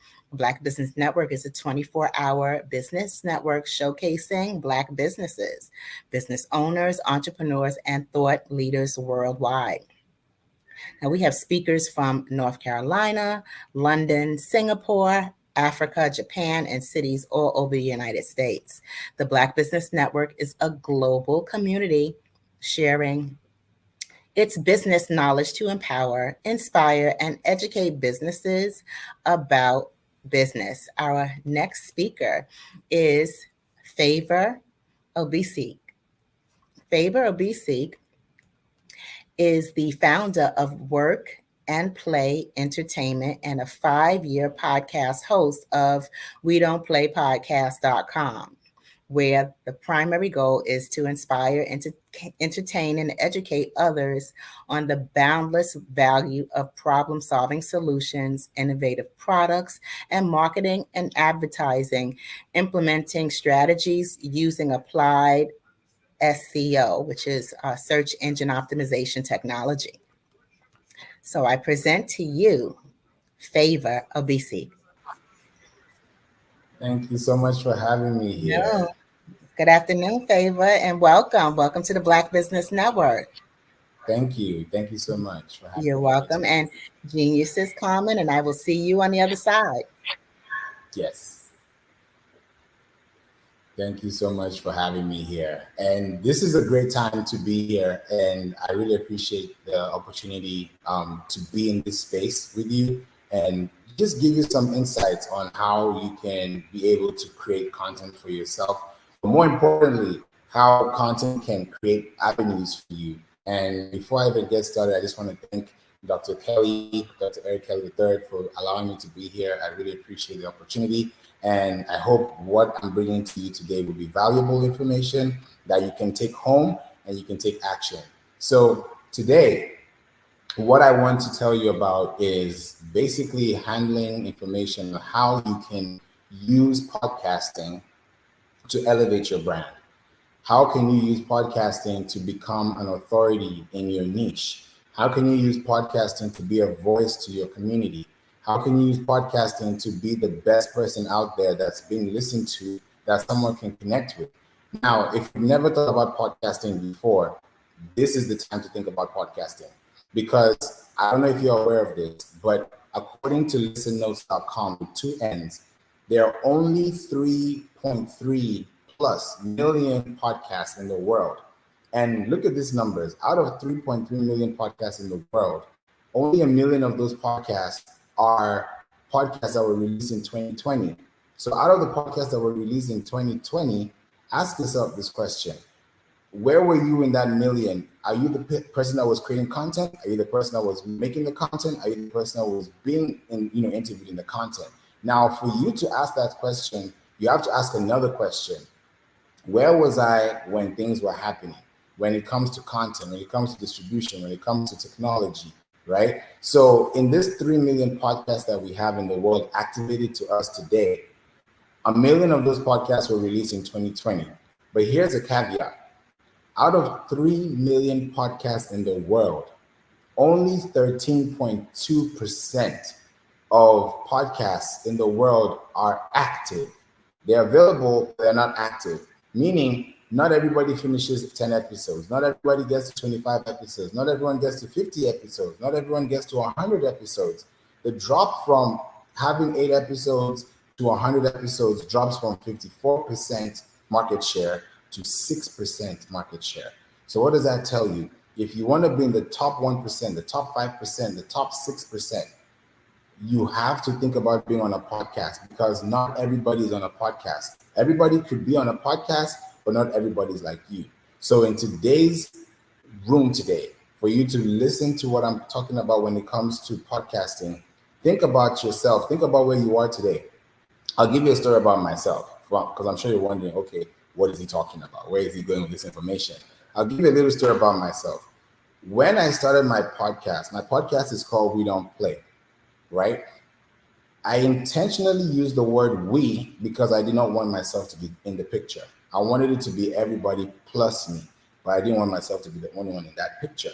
So I created a platform called We Don't Play to show that we do not play with our time. We don't play with events. We don't play with money. We don't play with things that are sentimental to us. Other than that, we work hard for the things that we do. You know, if you don't work, you don't eat. If you don't work, you don't play. It's a biblical scripture. It's a biblical principle, right? So we created that thing called We Don't Play so that you can also come on board, listen to stories from other people than myself to learn more about how you can help yourself become better for your world. That's what we're creating here called We Don't Play. And because I created that in 2019, fast forward down to 2024, we're 5 years in, and now we are able to teach other people how they can be able to scale their podcast, how they can monetize their podcast, how they can even start a podcast. Right now, if you are serious about the future, especially now with artificial intelligence coming into play, you as a business owner, as a Black business owner that's listening to me, if you are thinking about where do I spend my next half of the year, where do I spend my money? Where do I spend my time? Where do I spend my efforts? It should be in a podcast. Now, let me ask you this question. It's a rhetorical question. When was the last time you did something new for the first time? If you haven't answered that question immediately and you have to think about that question, you have to think about the answer to that question before you answer that question. Because starting something new can be hard. It can be stressful. It can be daunting. It can be all over the place. But if you think about the value that you're giving the person that's listening to you, your life will change. I'll give you another story that just happened not too long ago. We have a client, and one of our clients, she was having a problem with sleeping. And I'm a musician, so I make music, I make jingles, I make records, and I've been able to incorporate that into podcasting with original music. So I put out music. I was making a jingle for a client for a podcast. This was a few weeks ago, just a few weeks ago, about 2 weeks ago, and I was getting on a call with this client, right? And she was like, "Oh, I was not able to sleep last night. I was so tired. I was so busy taking the kids, this and that. It was so stressful for her." But guess what? I made a song, I made an instrumental, and I put it out on TikTok. I put it out on Instagram. I thought it was just a song. I thought it was just an instrumental. Yeah, it's a musical piece. Everybody can listen to it and go away and like away. Great. Why I'm bringing this information to you is because of what she told me. We got on the call, and she told me, "Favor, I was not able to sleep last night, but because I was able to bump into your music on my feed, that allowed me to sleep." She was able to sleep around 3 a.m. just because of listening to a song, an instrumental, something that was able to impact someone's life. That's just sonical. That's just sonics. So if you think about yourself and you think about the words that you're telling people around you, because every day, I'm sure by now, if you look at the time, you probably talk to 1 or 2 people by now, just in your day alone. Imagine if that information that you were telling that person that was so important was packaged into a podcast, into an audio file, into an MP3, into a WAV format that you can send to anywhere in the world, and people are listening to you for free. That's the best part. They're listening to you for free. You don't pay for radio. You listen to radio. You just turn on the radio. You don't pay for podcasts. You listen to podcasts. So if someone's looking for your information and they want to learn from you, how are they going to learn from you if they can't learn from themselves? How they can learn from themselves is by understanding that, hey, I have a problem. I need a solution. I'm going to go online and I'm going to find someone that's going to help me. Now, you might be wondering, how does podcast relate with business? Here is a catch. Whenever you run a business, the whole point of a business is to run and make money, right? It's to be a profitable business. But as you're a profitable business, you have to think about the moving parts. You have to think about your name. You have to think about the format. You have to think about your style, right? There are different podcast styles. I'm not sure if you're aware, but there are different types of podcast styles. There are 5 different types of styles, and I'll run through them really quickly for you. The first style, right? The first style is solo interviews, right? When you have a solo interview, it means that you are creating content for people, right? When you have a solo interview, it means that, like right now, this is solo. It's just myself, just listening to me. If I had a co-host next to me, that would be the second section. That's a co-host, right? The third one is pretty much a round table, more than one person, more than 2 people, right? That's 3 or more, 2 or more. That's a round table, right? Like a panel discussion, that's a round table discussion. That is also considered as a podcast style. So you have solo, you have co-host, you have round table. You can also have interview style, right? Interview style could be one-on-one. It could be you versus the other person versus you, right? The fourth one is what I just mentioned right now. And then the fifth one is content repurposing. So I'll break it down again. Solo, interviews, roundtable, co-host, and content repurposing. You can flip them anyhow you want to. It's up to you. But the goal is to pick out on 1 or 2. Because when you pick out on 1 or 2, what starts to happen to you is that you start to create intention for people to find you, right? On Google alone, today as we speak, I'm sure you've used Google today. At some point of your day, you probably use Google to search for something really quickly, and you're out the door, right? Now, with Google, you're part of the 8.5 billion searches that are happening a day, right? On Google search. Out of those 8.5 billion searches a day, 15% of those searches are new. So if you do the math, 15% of 8.5 billion searches, right? And then you do 1% of the 15%, right? You have to think about that number, that sweet spot number. That's your niche, because you're a business, right?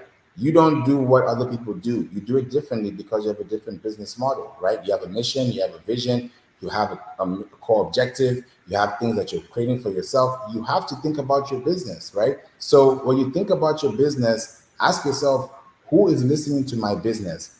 2 years from now, 5 years from now, where can you send someone easily that they don't have to pay for anything to find your content relevant for the time that you're having with them?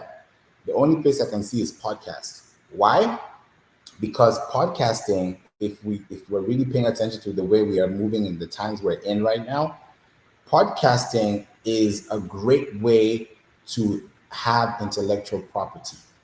Because if you're building, and this is why I'm so passionate about this, is because I want you to own your own property.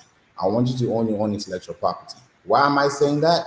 Because your intellectual property is an asset, and an asset has value, and that value appreciates over time.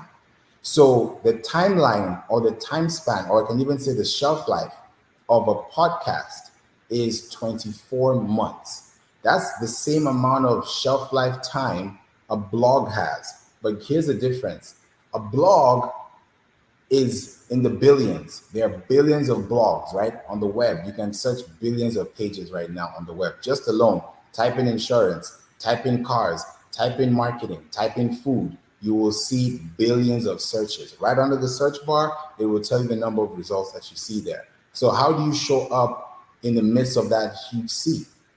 The goal is SEO. It's podcasting. Because if someone is typing something that you can solve, and then they find you as a result, then that is what you've been talking about the whole time.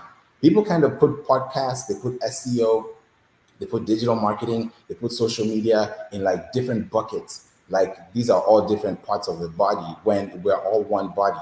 You can't put one arm on one side, you put your head on the other side, you put your tongue on the other side, and then you put your feet on the other side. It doesn't work. It's one body. The body cannot function without the other part.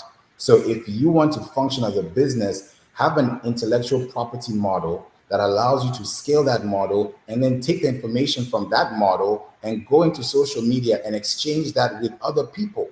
You're exchanging with leverage. When you're exchanging with leverage, you have equity. You don't have really any equity if you're creating content and all you see that is your content on YouTube, your content is on Instagram, your content is on Facebook, your content is on TikTok, and all of a sudden you can't do anything past that. So if you're creating content, you want to create content that is lasting long, because that lasting content can stand the test of time.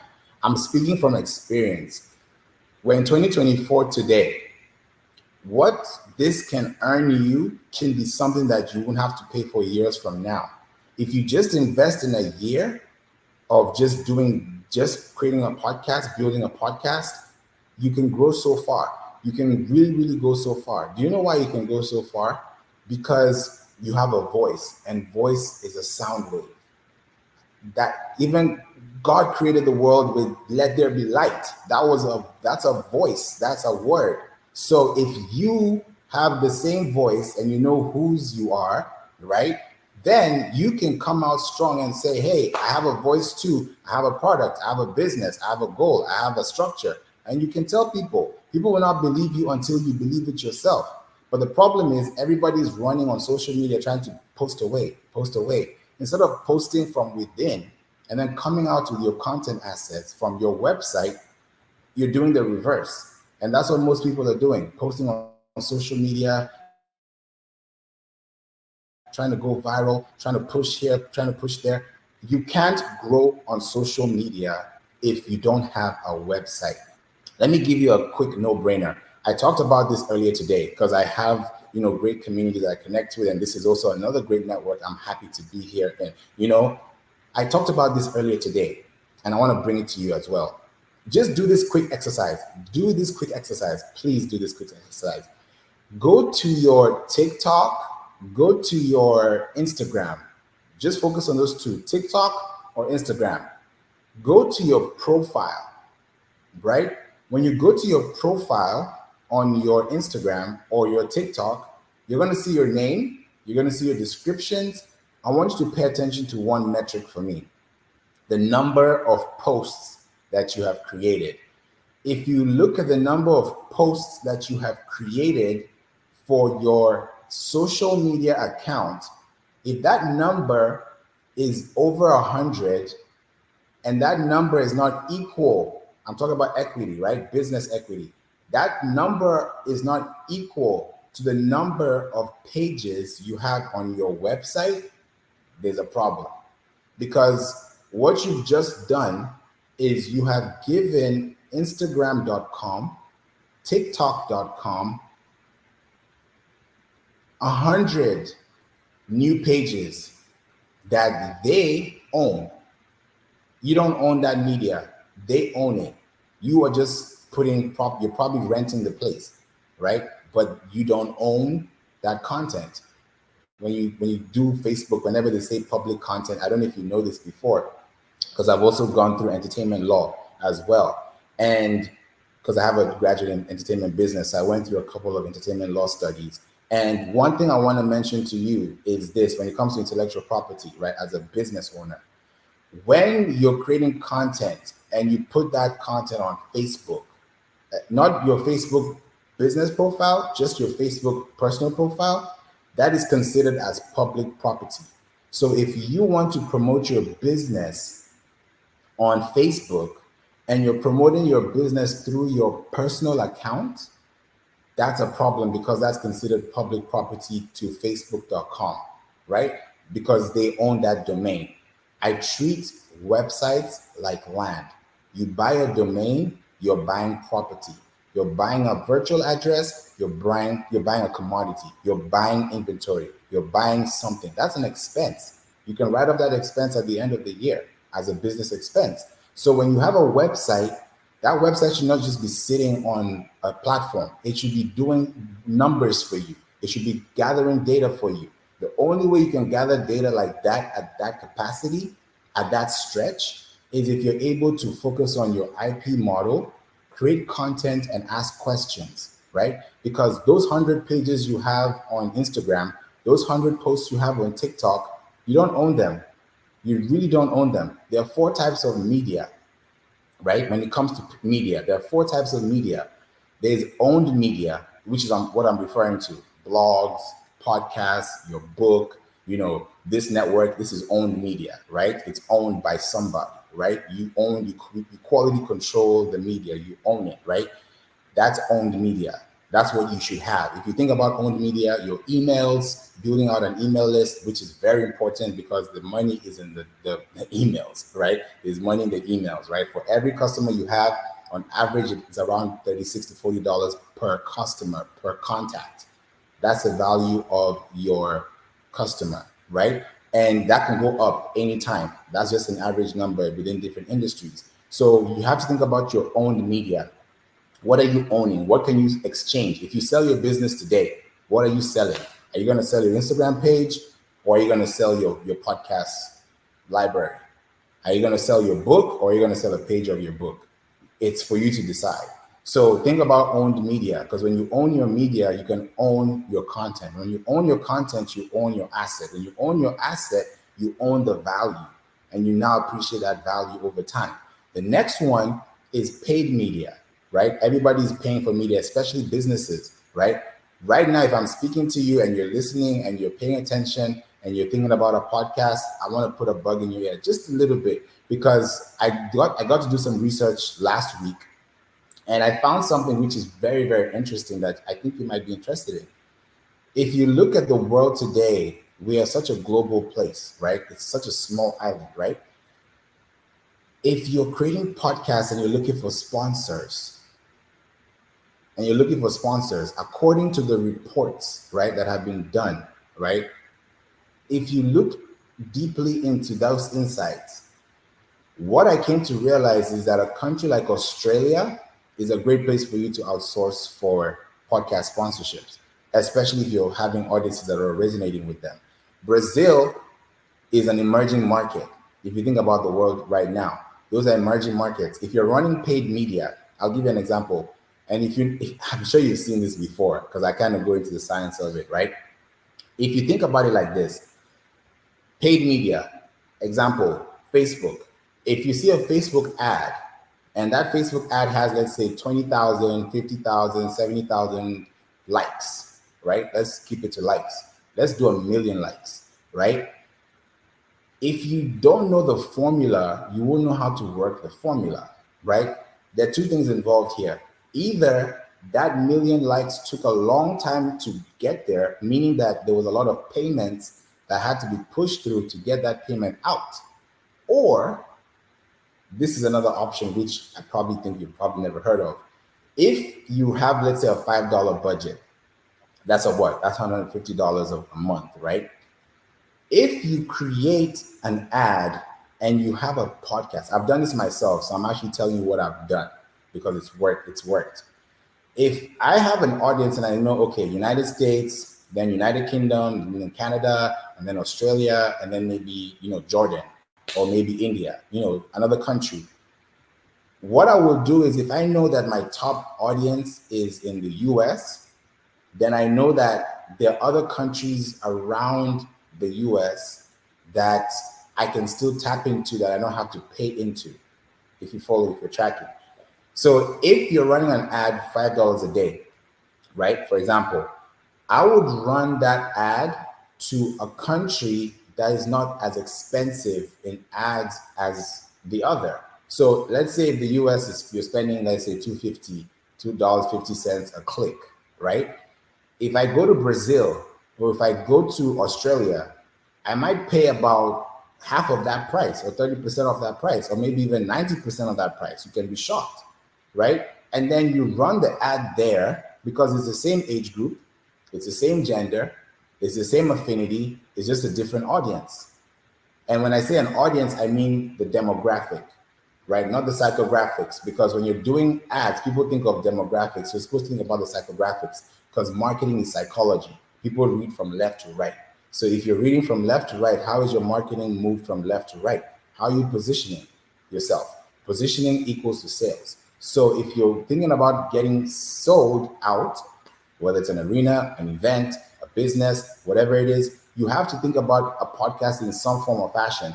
I'm sure you're wondering, now I have to start a podcast. You don't have to start a podcast. That's one thing you can do as a business to increase your asset, increase your business value. But think about it like this. Imagine if you had a podcast and then you're now going to another podcast to talk about your podcast. That's a compounded interest compared to, oh, I'm just talking and I'm just going to go and talk on this show and leave.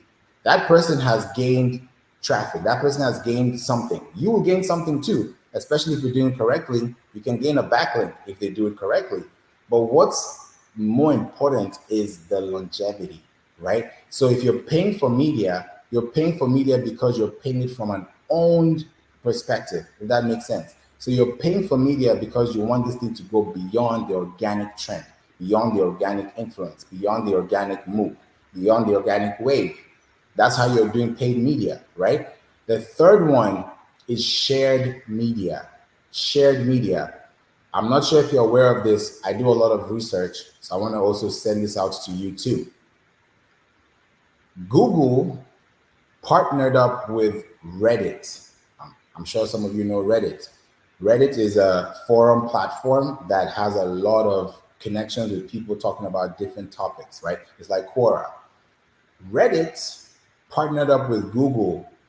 Now, let me go a little bit into AI, artificial intelligence. Gemini AI is Google's AI model, right? We know about Gemini AI right now. You can use, they used to be called Google Bard, and now they dropped the Bard and then they turn it into Gemini. Now, this is the interesting part. Reddit have their own AI. It's called Vortex. So Gemini and Vortex are talking to each other about you. So where are you in the map? Where are you on the map? Where are you within the map? If you're not on the map, if you're not in the map, if you're not within the map, then you're outside the map. And what do I mean by outside the map? It means that nobody can find you if they search for you. And how are they not finding you? Because you don't have links. And those links are not connected to social platforms, right? They're not sharing media.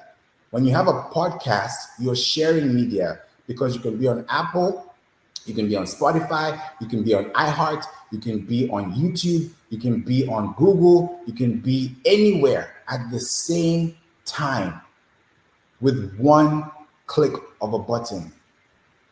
Isn't that easier than posting 3 times a day on social media trying to get somebody to follow you or someone to like you? You can do that. That's giving you more content, but you're taking that content from somewhere. Look at the big guys. Look at CNN. Look at Bloomberg Report. Look at, even go to TMZ. Go to the Shade Room. Go anywhere, a news site, and then go to their social media. What that question I asked you in the beginning, look at the number of posts and then match that up to the number of links you have.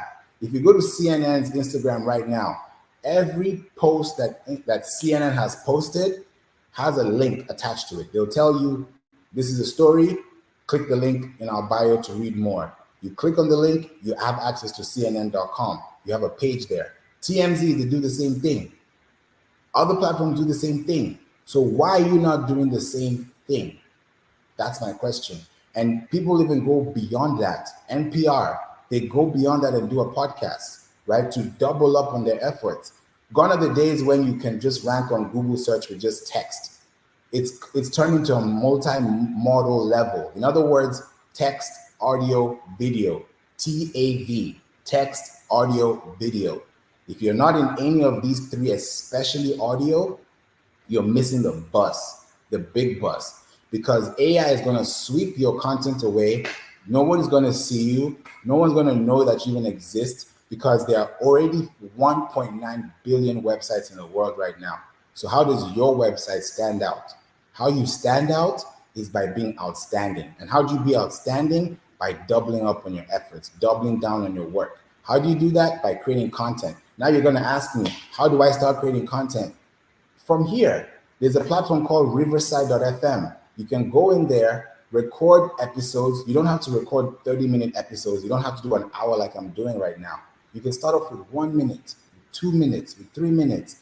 Drop them every day. That's 365 minutes in 365 days. If you can do that consistently and you put out content, come to me next year and tell me that it didn't work and we can talk about it. But I want you to understand that this is something important to look at. The fourth one, and this is my last point, the fourth type of media is earned media. I'll give you a case study, a live case study. Today is May 31st, right? From May 1st to May 31st, I have been talking. I have been speaking for at least 1 hour a day on a platform called Clubhouse, right? And I've been speaking from Monday through Friday from 9 a.m. to 10 a.m. Central this whole month. That's about 20 hours of content that I can't go back 20 days from now. I can't go back 20 hours, but I have 20 hours of content that I can now repurpose into my academy. Because I have a podcast growth academy. I just kicked off this month. We have people coming in. We're about to be really going out to the people to let people know how they're running. And we've even created incentives. The first 5 people that literally go up to 25 episodes in the academy, they get a hotel voucher. So they can go to for a weekend with their family and their friends for a weekend. And they get a hotel voucher. They don't have to pay for that trip as far as the accommodation is concerned, because I'm giving them an incentive to say, hey, thank you so much for putting work in yourself and investing in yourself to get a better tomorrow for your family. So if you think about earned media, think about earned media by focusing on owned media. Because when you own your media, when you speak your truth, when you go on LinkedIn, when you come to platforms like this, when you go outside, people are going to remember the thing that you said in a way that's going to resonate with them. They might not remember everything you said, but what you say and how you say it and how you make them feel in the time that you say it is what's going to keep them coming back. Because that creativity that you're creating for them is just a little bit of an iceberg of a tip of the iceberg of what you could do for them. So if you want to grow your account, If you want to grow online, all these platforms, Wikipedia, Google, Instagram, Wedding Wire, Yelp, all these big businesses, Amazon, Target, all of them have the same thing, a website. All of them have the same thing, links.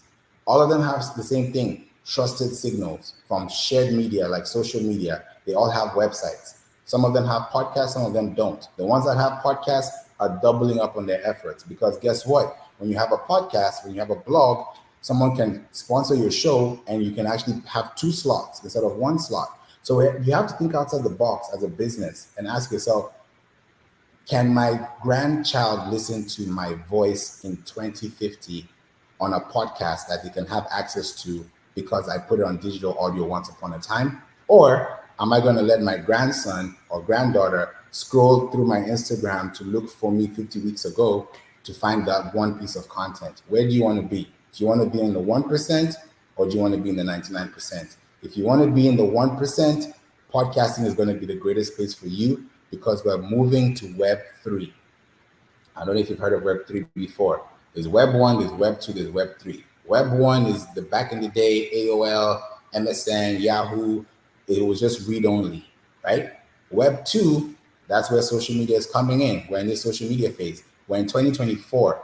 Facebook turned 20 this year.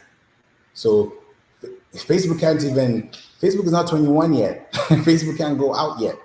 If you really think about Facebook as a person, Facebook is a village, it's a nation, it's a place where you can find people, right? Over 1 billion people, right? So if you're thinking about owning your media, where do people spend time? On websites, on apps. So why don't you build yours so that people can spend time with you?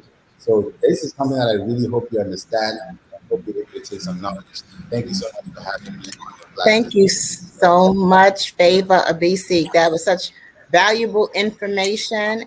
Please remind us how and where we can connect with you online, especially subscribe to your podcast. Please. Yes. Thank you so much. I appreciate that, Artha. So if you want to connect with me, you can find me at wedon'tplaypodcast.com. Just type in wedon'tplaypodcast.com. You'll get a pop-up, leave your contact information there. You'll get the emails directly. If you want to do work with me, if you need help with your website, anything to do with SEO, you even get an audit, or just say, hey, what's going on in the market? Reach out to me, connect with me on LinkedIn. Exactly how you see my name in here is Favor Obasike. Reach out to me, please, and I'll be able to connect with you on LinkedIn. We can have some coffee, talk about some business, and we can see how to make your business thrive in 2024. Thank you so much, Favor Abisek. Genius is coming, and I will see you on the other side. Thank you for having me. Wow. That was definitely inspiring, and it's good to know. So, if you have time, look at that whole segment again and take some notes, because a lot of powerful and useful information there. Now, the Black Business Expo's mission is to raise funds for high school seniors going to college or K through 12 entrepreneurs. This expo is a fundraiser for students. You may go to www.blackbusinessexpousa.com to donate to the scholarship fund, or use the Cash App QR code that's in the corner of the screen there, or you can go directly into your Cash App on your phone and enter $BBXUSA. Now, our goal is to give laptops and up to $5,000 to 10 students. Students can register online at www.blackbusinessexpousa.com. Now, every dollar counts, so please make a donation. We want to remind you to connect with us, to subscribe, to make a donation, because we're here for you. We're here to help businesses, and you help us by keeping us going with your donations. And we want to also thank our Black Business Expo USA sponsors for May of 2024. NC 100, Moody Capital Partners, Suede Soul, Lotus Riche's Coaching and Training, Carolina, Virginia, Minority Suppliers Development Council, Step Management, BHS and Associates, Margie McLean Foundation Incorporated, Genius is Common, Earth Essentials, Mullane Shani Global, Executive Women's Success Institute, The Quality Coaching Company, Superwoman Business Services, Creative Force Studios, Lee Entertainment, Artistic App Design, Black Business Expo USA. Genius is common, and I will see you on the other side.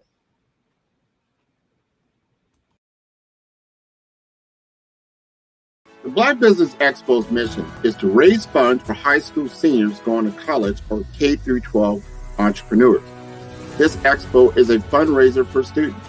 Please, you may go to www.blackbusinessexpousa.com to donate to the scholarship fund or use the Cash App at $BBXUSA.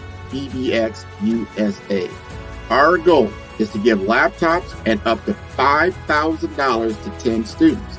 Students can register online at www.blackbusinessexpousa.com.